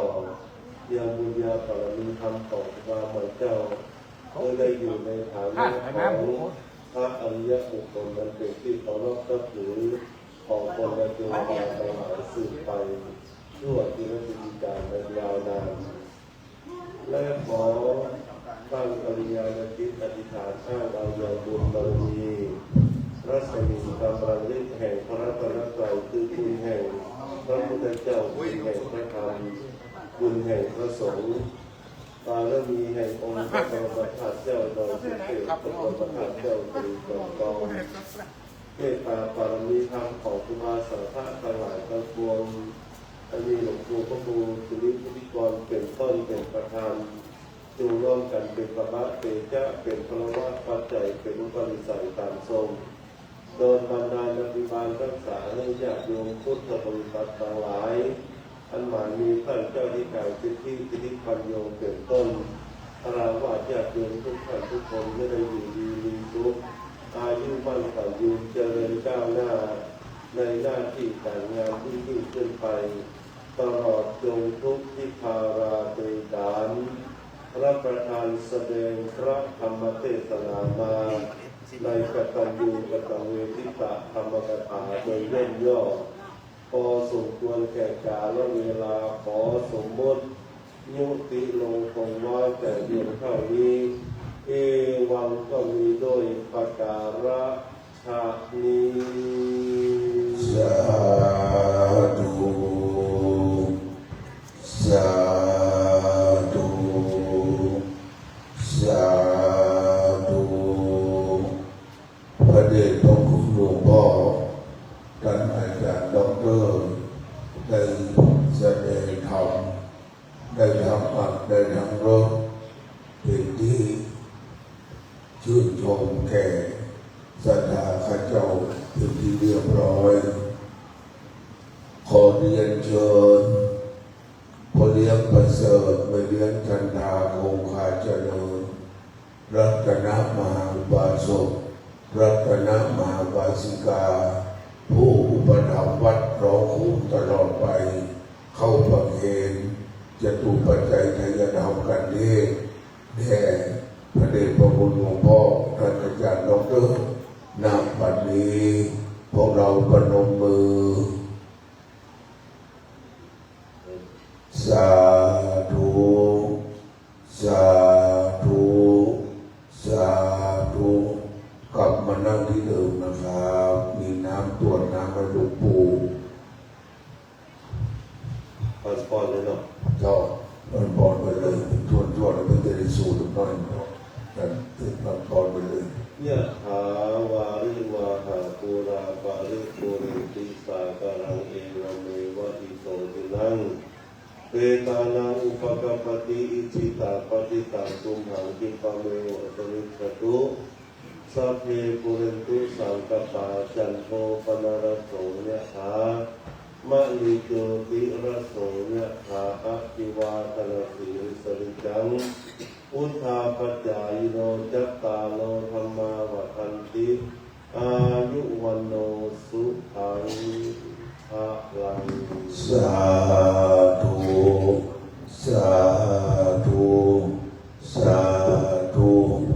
โยมวัดหนองคุ้มโยมวัดสามทรงอาจารย์จะได้เดินทางไปที่อื่นกัน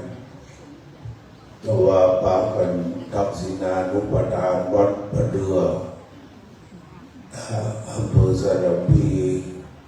อาจารย์ดอกเตอร์ว่าใครจะเด็ดสักน้อยนะควรมันก็เป็นอย่างนี้นั่นปีนใหม่ตรงนั้นเนี่ย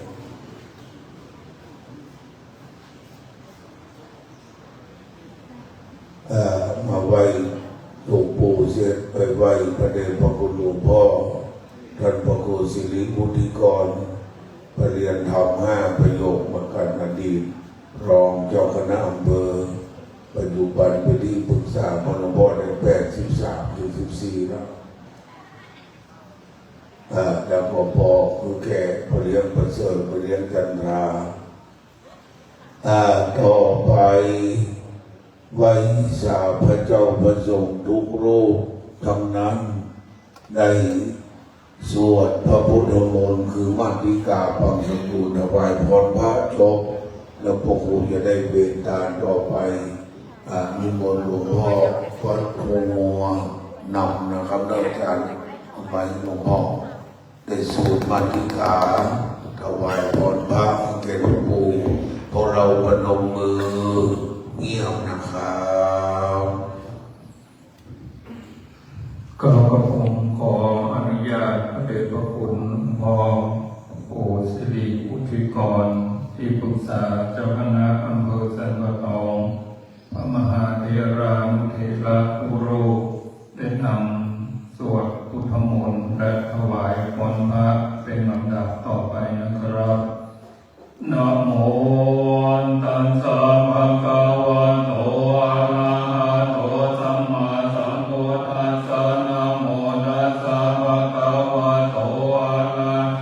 ะสัมมาสัมพุทธัสสะนะโมตัสสะภะคะวะโตอะระหะโตสัมพุทธัสสะกุศลธัมมากุศลธัมมาอัปปยากตาธัมมาสุขายะเวทนายะตาธัมมาทุกขายะเวทนายะสัมปยุตตาธัมมาทุกขามาสุขายะเวทนายะสัมปยุตตาธัมมาวิปากะธัมมาวิปากะธัมมาธัมมาวิปากะนาวิปากะธัมมาธัมมาอุปาทินโนปาทานิยาธัมมาอนุปาทินโนปาทานิธัมมาอนุปาทินานุปาทานิยาธัมมาสังกิเลสสังกิเลสธัมมาสังกิเลสสังกิเลติกาธัมมาสังกิเลสสัง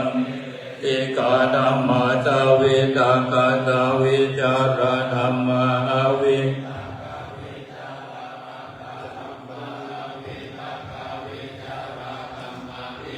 สหกาตาธัมมาสุขาสหกาตาธัมมาอุเปกขาสหกาตาธัมมาทัสสะเนนะปะหาตาปะธัมมาภาวานายะปะธัมมาธัมมาเนวะทัสสะเนนะนะภาวานายะปะหาตาปะธัมมาทัสสะเนนะปะธัมมาเหตุกาธัมมาภาวานายะปะหาตาปะเหตุกาธัมมาเนวะทัสสะเนนะนะภาวานายะปะหาตาปะเหตุกาธัมมาอัจฉริยะคามิโนธัมมาอัปปัจจยคามิโนธัมมาเนวัน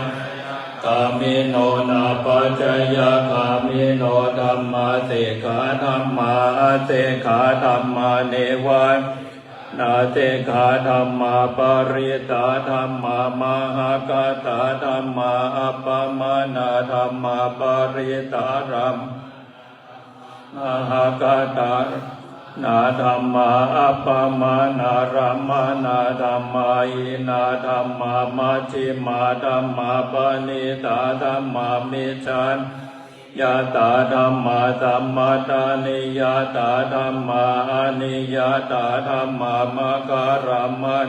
ธรรมามะคาเหตุกาธรรมามะคาติปาติโนธรรมาอุปนา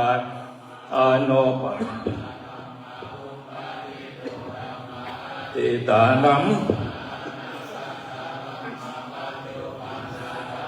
นาติตารมนาธัมมา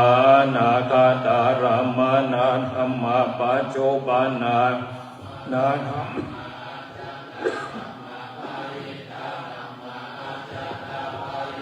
ธัมมาจตารนาธัมมาปยิตารมนาธัมมาจตปยิตารมนาธัมมาตัสสะนาสัพพติขาธัมมานิตัสสะนาสัพพติขาธัมมานิตัสสะปฏิขาธัมมาเหตุปัจจโยอารัมมณปัจจโยอาติปัจจโยอนันตระปัจจโยสัมมานันตระปัจจโยตัจจ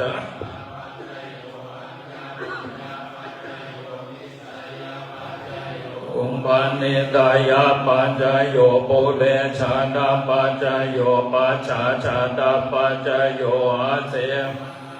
จโยกัมมปัจจโยวิปากปัจจโยอาหารปัจจโยอินทรียปัจจโยฌานปัจจโยมัคคปัจจโยสัมปยุตตปัจจโยวิปยุตตปัจจโยอาทิปัจจโยนาทิปัจจโยวิคตปัจจโยอวิคตปัจจโยอิติปิโสภะคะวะอะระหังสัมมาสัมพุทโธวิชาจารณะสัมปันโนทุกขโตโลกวิทูอนุตตโลปุริสัทธัมมาสารติขันธเทวมนุสสนาพุทโธภะคะวะเทวะคาโตภะคะวะตาธัมโมสันติทิโกอากาลิโกเอหิปัสสิโกปัญญิโก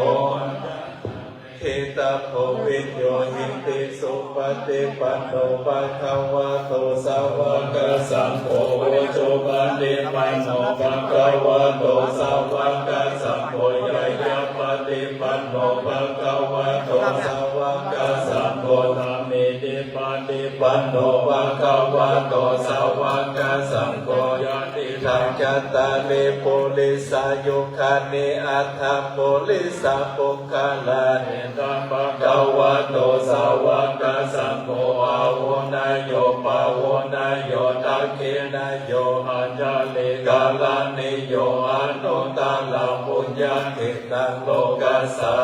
ติ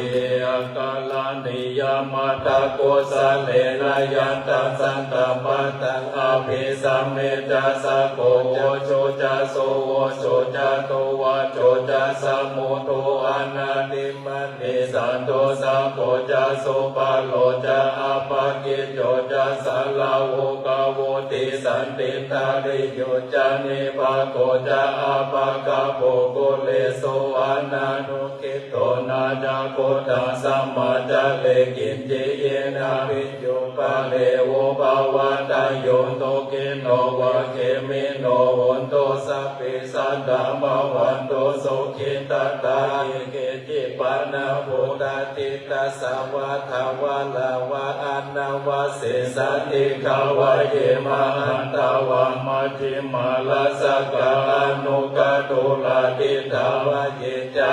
ติตาเยจาโตเลวะสันติอเวโตเลปุตตาวะสัมภเวสีวะสัพเพสัตตาปวันโตโสกิตตา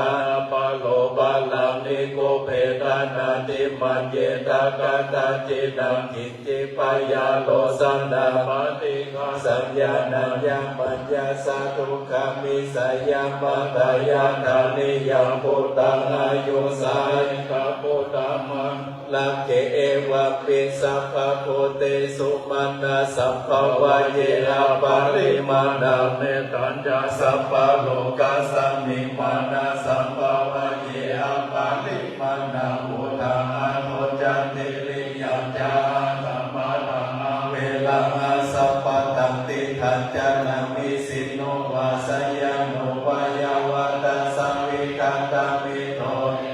สัตถิอาทิตายาปัมปะเมตาวินาลังอิตัมมาโมตินิจานุปะกัมมะศิลาวะตัสสะเนนะสัมปันโนกัมเมโสวินายังเกตังนายิจาโตวะยังมุนนะเรติติกาลามิยังเมตตาสุตาภุงสานาสัมมาภินิมิตาสาวุทันตังคิเมกังนะโอติตังโคลาตาเสนามาลานานาติธัมมาเวตินาจิตตาวานุนิโนตันเตสะสะภะวะตุเตชะยะมังคลานิมาลาติเลกังมังปิโยจิตตัสสะปะลาติโกลัมปันนาลาวะธัมมะธัมมานาดายะกังกังติสุทันตาเวตินาจิตตาวาโมนิโนตันเตสะสะภะวะตุเตชะยะมังคลานินาราคิลิกัจจวะลังอาติอันตะโพตังภวะคิกัมมาตะเนวะสุขังโตนันตังเมตตาโมเสกาเวตินาจิตตาวาโมนิโนตันเตสะสะภะวะตุเตชะยะมังคลานิมุขิตังกังคัมมัตติหันตสุขังโตนันตังภวะติโยชนะปัตตังโกริมาลาวันตังอิติปิสัพ หลวงพ่ออินทาบ่ได้มาครับวันนี้ กันติสัสสะภะวะตุเตชะยะมังคลานิกัปวะนาคัตตังมุตานังปินิยติจายะโพธังวะจนังสยกายะมัสสิสันตินะสุภวิริยานิโนวะโมนิโนตันเตสัสสะภะวะตุเตชะยะมังคลานิสัจจวิหายะมัตติสัจจภวะ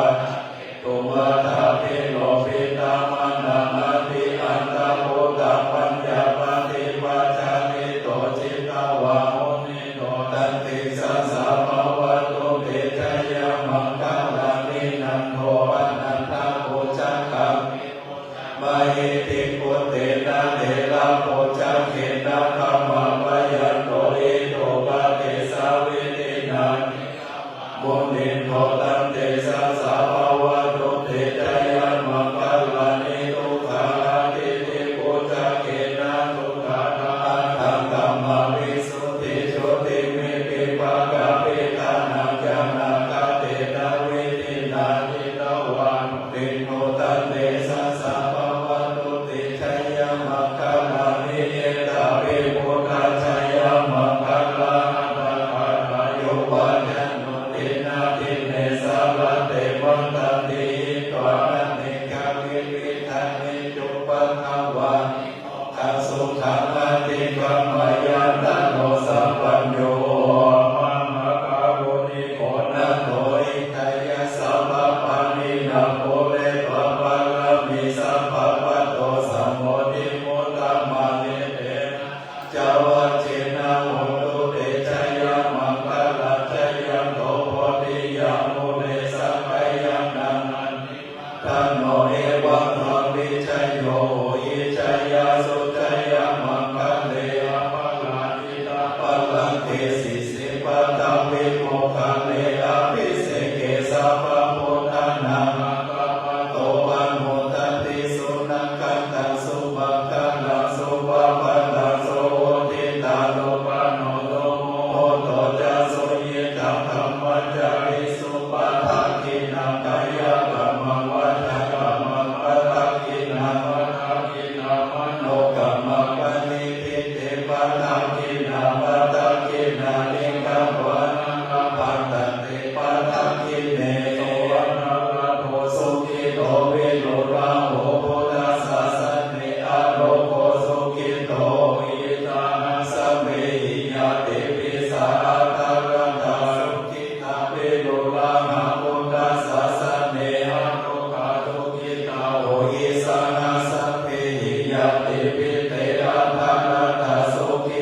น้อย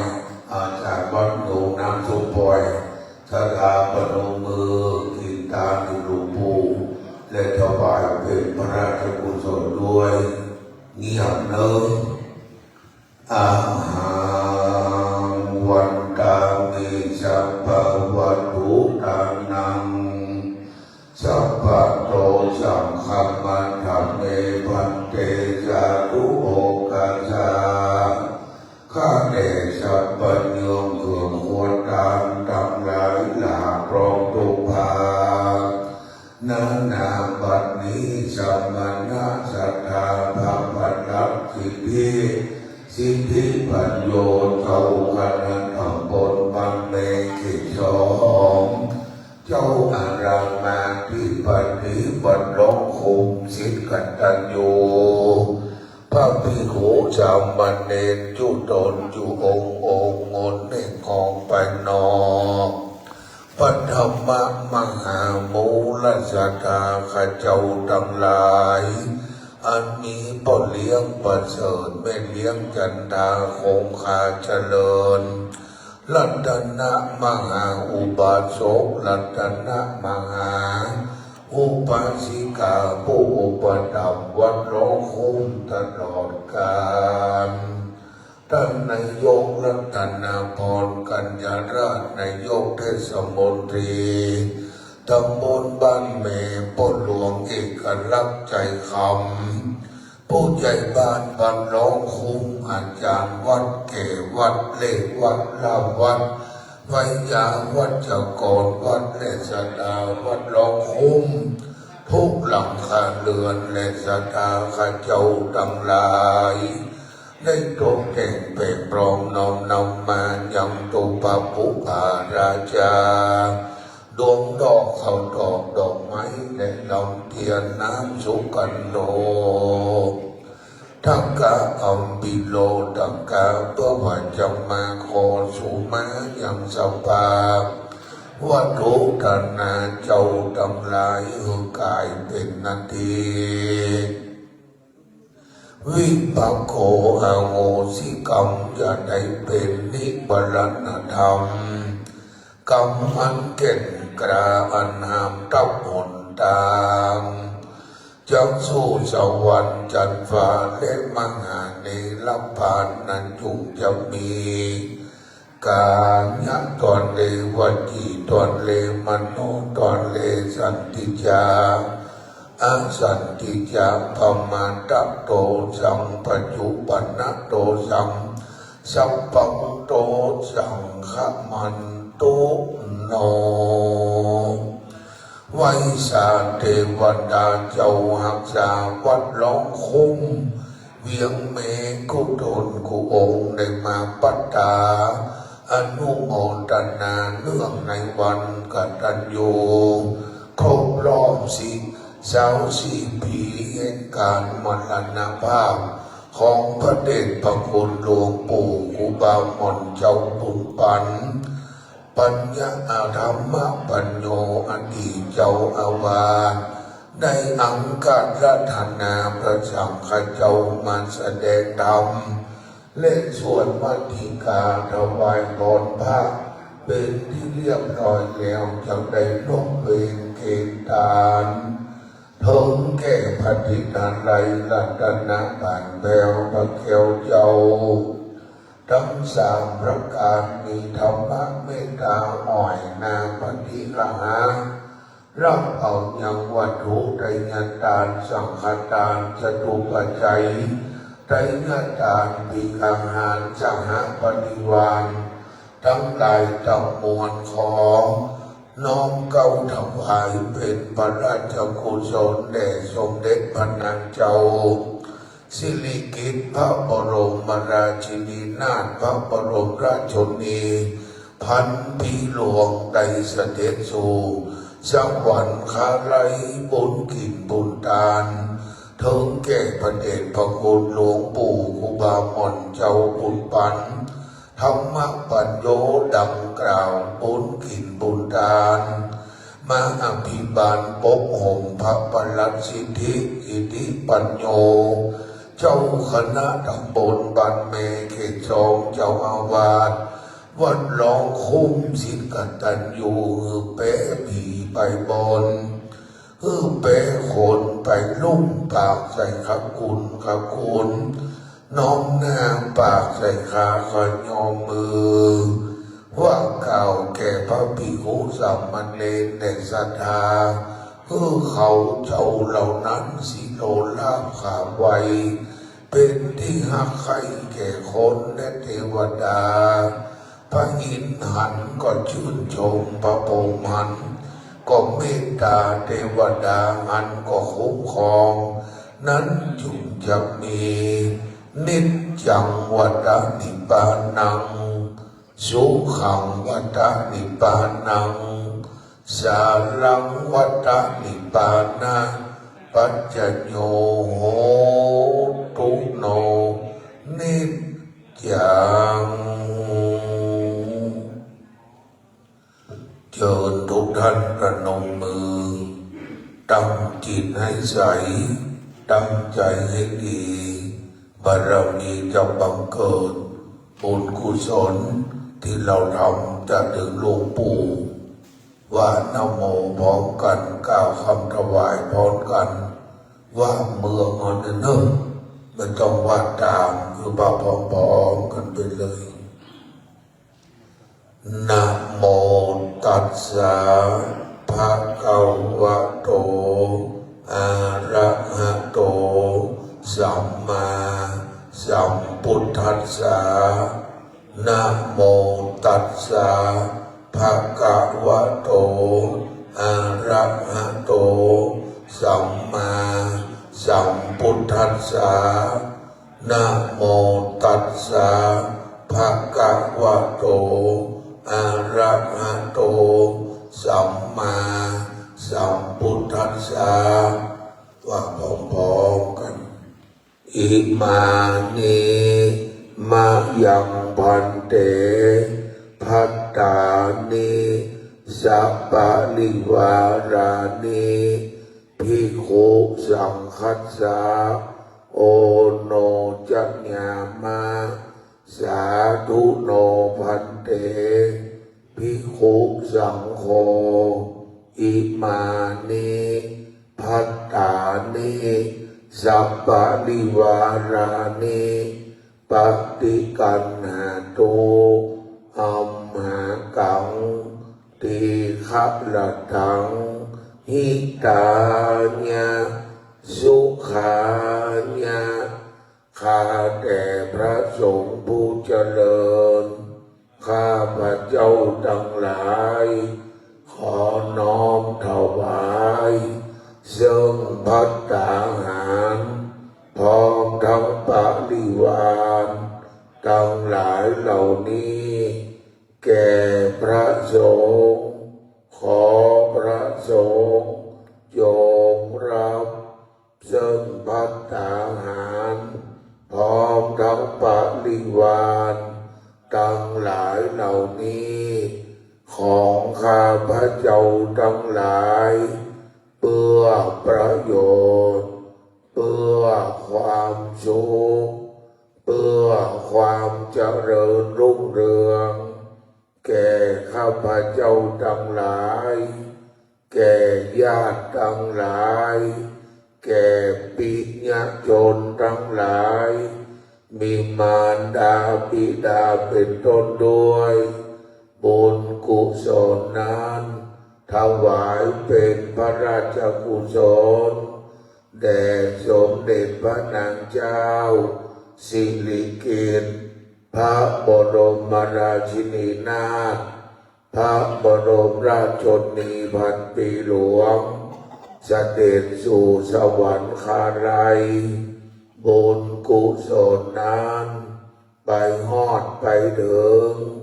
บารมีธรรมพระเดชพระคุณหลวงปู่ครูบาหม่อนเจ้าปุณปันธรรมปัญโยผู้ละสังขารธรรมไปแล้วตลอด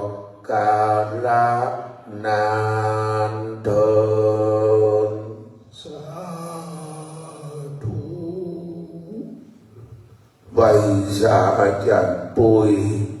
เจริญพรเจิญสถาเข้าเกณฑ์และถวาย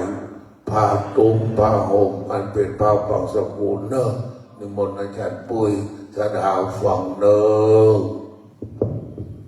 อากาศครูบาอาจารย์เจริญพรท่านสาธุชนทั้งหลายทั้งปวงวันนี้ก็ขอเบื้องต้นก็ขอเจริญพรพ่อหลวงเอกลักษณ์ใจคำผู้เป็นผู้นำในหมู่บ้านหนองคุ้มเป็นตัวแทนของสถาบ้านหนองคุ้มได้เข้าประเคนกันพระพุทธกันพระธรรมพร้อมกับพ่ออุดมไปพร้อมกันเลยอุดมจิโนนามสกุลเดิมชื่อเดิมดั้งเดิมขอเจริญพรคุณโยมประเสริฐคุณโยมจันทราคงคาเจริญได้เป็นประเคนประธานสงฆ์คุณพรณรงค์สุวัชชัยสุดอาจารย์ชานนท์บุรีโยมโสพลผมด้วยภริยาท่านอาจารย์ด็อกเตอร์เคนเนตดับสันพันจาอากาศเอกอนันต์พงษ์ชบาด็อกเตอร์บุญยรัตน์วงสายมาดีท่านนายกรัตนาพรกัญญาราชไปนั่งประทับไปก่อนนั่งไปก่อนแล้วก็ถ่ายจะประเคนพร้อมกันนะ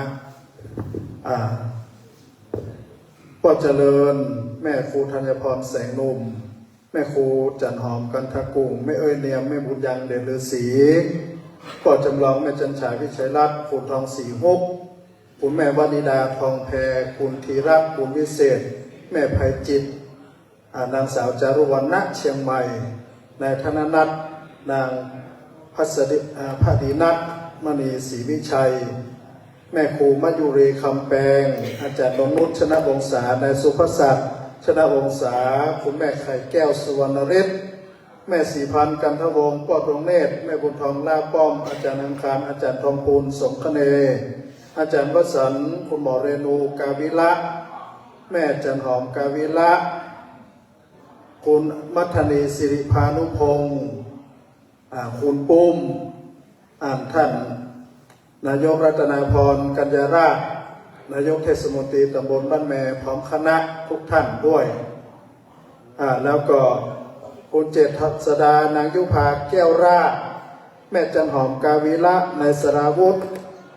นางจุจารุวรรณกับแก้วนั่งให้ก่อนเนอะแล้วก็ประเคนพร้อมกันนะครับ นั่งพร้อมกันก่อน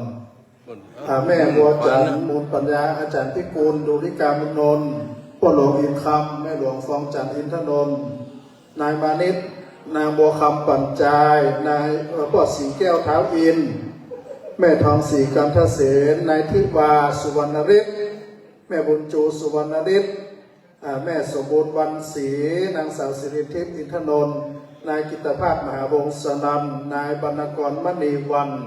อันนี้คณะสถาที่เป็นเจ้าภาพสำหรับไตรตามเข้าประเคนนั่งต่อหน้าพระสงฆ์ประเคนพร้อมกันก็ได้ซ้อนกันก็ได้บุญเหมือนกันทุกผู้ทุกคนนะครับอัญชลีวันทาอภิวายกพร้อมกันเนอะจับกันไปสาธุสาธุสาธุสวะเลยลุกไปนั่งที่เดิมเชิญทุกท่านไปนั่งที่เดิมเกี่ยวน้ำยามนุษย์สมบัติสวรรค์สมบัตินิพพานสมบัติมีแก่พวกเราทุกคนไหว้สาพระเดชพระคุณหลวงพ่อท่านพระครูสิริบุธิกรที่ปรึกษาเจ้าคณะอำเภอครับสันปะตองประธานสงฆ์อุบาวัดหงงัวน้ำบหลวงได้ขึ้นยะดาที่หลวงพ่อขึ้นเลยครับยะถาวาริวหาปุราภริปุเรนติสาครังเอวเมวัตตุดินังเปตนังอุปกปติอิจิตังปฏิตังตุมังกิปเมวะสุมิจตุสัพเพปุเรนตุสังกปาจันทุโสยะลามณิโสติระโสยะถาวิวาจันตุสา วินาศตุมาเตภวาทวันตรายโยสุขีขายุโกภาวสัพพิติโยฉันตุสา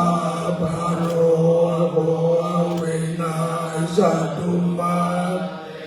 ภวาทวันตรายโยสุขียุโกภาวสัพพิติโยวิวัตตุสาภโรโหเวนัสตุมาวันตารายโยสุขีทียุโกภาวะปิวาดนาสีลิสานิอุทธาปจายโนจาตารโรมาวันตันติอายุวันโนสุขังภาลังยันจะโคทากินาสังฆามิโสปฏิปิตาภิการาอิกายาสถานโสอุปการยาติธรรมโมจายังนิดาสิโตเปนะโปชาจาตาอุราราบาลันคูนามาโนปารินังโตเมหิปุนปัสสุตังอนัปปการติรัตนาตยานุภาเนรัตนาตยเตจัสสาทุกขโรพระโสกาสาตุจุปาทวาเนอันตรายาเปเวนาสันตุเสสตุทยสีปิดานังลาภังโสติภาคยะสุขังพลังสิริอาน้อยจะโพคังโบดีจายสวะสัตวาสาจายโยจาทีทิววันตุเต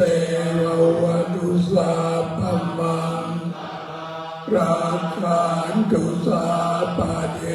วตาสาปะโพธาเว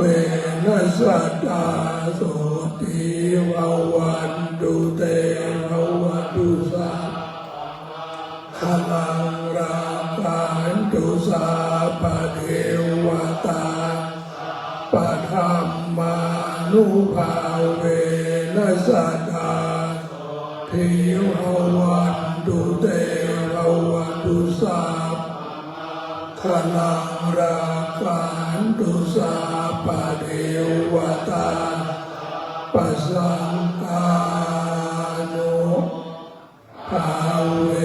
นัสตาโสติภาวันตุเต สาธุสาธุสาธุโบราณล้านนาเชียงใหม่เมื่อตาจ้างงานลงสะปะตองแม่วางบ้านแม่ลองคุ้มเพื่อมันครบองค์สามเอาได้หือทานรักษาศีลเจริญจิตภาวนากราบเรียนเชิญทุกท่านมือขวาสอนมือซ้ายเจริญจิตภาวนาถวายเป็นพระราชกุศลและบุญถึงหลวงปู่ครูบาหม่อนเจ้าบุญปันประพฤติปฏิบัติพร้อมกันณบัดนี้เงียบหมดเนอะถึงตัวเจ้าถึงสถานเงียบเนอะ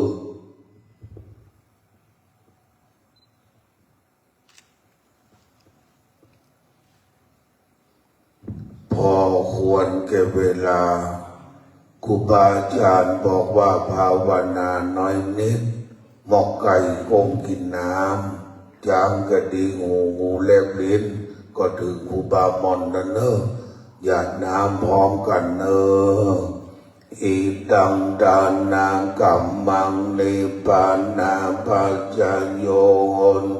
โนนิจังอิตังศีลากัมมังนิปานาปัจโยโหนตุโนนิจังอิตังภาวนากัมมังนินาปัจจโยโหนตุโนจังยังกิจเจโกสารังกัตตปังกัมมังสัพเพ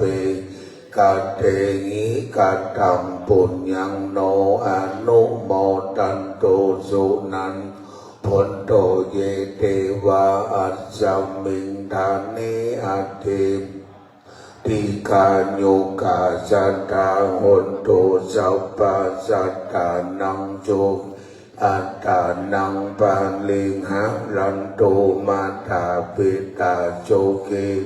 หนโตตุขาปามุนจันตุสัพเพญาตากาโจตาหนโตตุขาปามุนจันตุสัพเพอัญญาตังโสกิตาหนโตตุขาปามุนจันตุสัพเพปิสาสัมยักขาสัพเพเปตาโสกิตาหนโตตุขาปามุนสัพเพนักขตาโสกิตาหนโตตุขาปามุนจันตุสัพเพเทวากิตาหนโตตุขาปามุนจันตุสัพเพอาจารลิโยจัญญาโจกิตาหนโตตุขาปามุนจันตุสัพพสัมปันนังสามิจันตุโววันตาหลวงพระบรมพระบาทพระบรมธาตุเจ้าเจดีย์เนอวันตามีปุถทังสัพพะเมโตสังฆามังเมพันเตวันตามีธรรมังสัพพะเมโตสังมันธาเมพันเตวันตามีสังฆังสัพพะเมโตสังมันธาเมพันเตวันตามีคารุอุปชาลิเยสัพพะเมโตสังฆามันธาเมวันตามีกัมมัฏฐานังสัพพะเมโตสังฆามันธาเมวันตามีอาราเมปัฏฐาจิมัญญังสัพพะเมโตสังฆาเมพันเตวันตามีเจติยังสัพพังสัพพะทานเนสุปเทสันลิลัทธาตุมังหาโพธิงพุทธรูปังสักการังสัตนาคโลเกเทวะโลเกพรหมโลเกจัมปุตลังกาติเปสันลิลัทธาตุโยเกสาธาตุโยตาธาตุโยเจติยังคันทโกติจัตุราสิติสังหเสธัมสัมปาตาเจติยังอังหังวันตามิสัพพโสอังหังวันตามิธาตุโยอังหังตามิสีลัสสานะมามินานโยมขันท่านหน้าหลวงปู่เดี๋ยววันตาหลวงปู่ก่อนไว้จาพระเจ้าพระจงสถานเนอะวันตาน้อยหลวงปู่บดมหาเทเลเนอะว่าพร้อมๆกันมหาเทเลปมาเตนะทวารตะเยนะกัตถังสัพพังอปราทังคัมมัตุโนพันเตสาธุสาธุสาธุต่อไปจะวันตาน้อยพระมหาเถระมัชฌิมเถระอนุเถระสามเณรทุกรูป ทั้งอรัญญวาสีวัดป่าขามวาสีวัดบ้านสังฆมณฑลวันนี้อาวุโสสูงสุดพระเดชพระคุณหลวงพ่อท่านพระครูสิริมุนีกรที่ปรึกษาเจ้าคณะอำเภอสัมปะทองวัดหนองงัวนำบ่หลวง84 ปีนะครับเนอะว่าพร้อมๆกันวันตามีพันเตสัพพังงาปะราทังคามาปันเตมะญาการตังปุญญังสามินาอนุโมปังสามินาการตังปุญญังไมหังตาตัปปังสาธุสาธุอนุโมทามิ กายกรรมังวจีกรรมังมโนกรรมังสันติจตุสังอสันติจตุสังสัพพันตุสังขมันตุโวจัตตารโอธรรมาวทันติอายุวโนสุขังพระลัง สาธุสาธุสาธุต่อไปอาจารย์ชานนท์ปุรีคุณโสพลพร้อมภริยาจะมอบทุนการศึกษาแก่พระภิกษุสามเณรนักเรียนจำนวน10 ทุนต่อไปนะครับขยมวัดต่างๆขึ้นมาเนอะ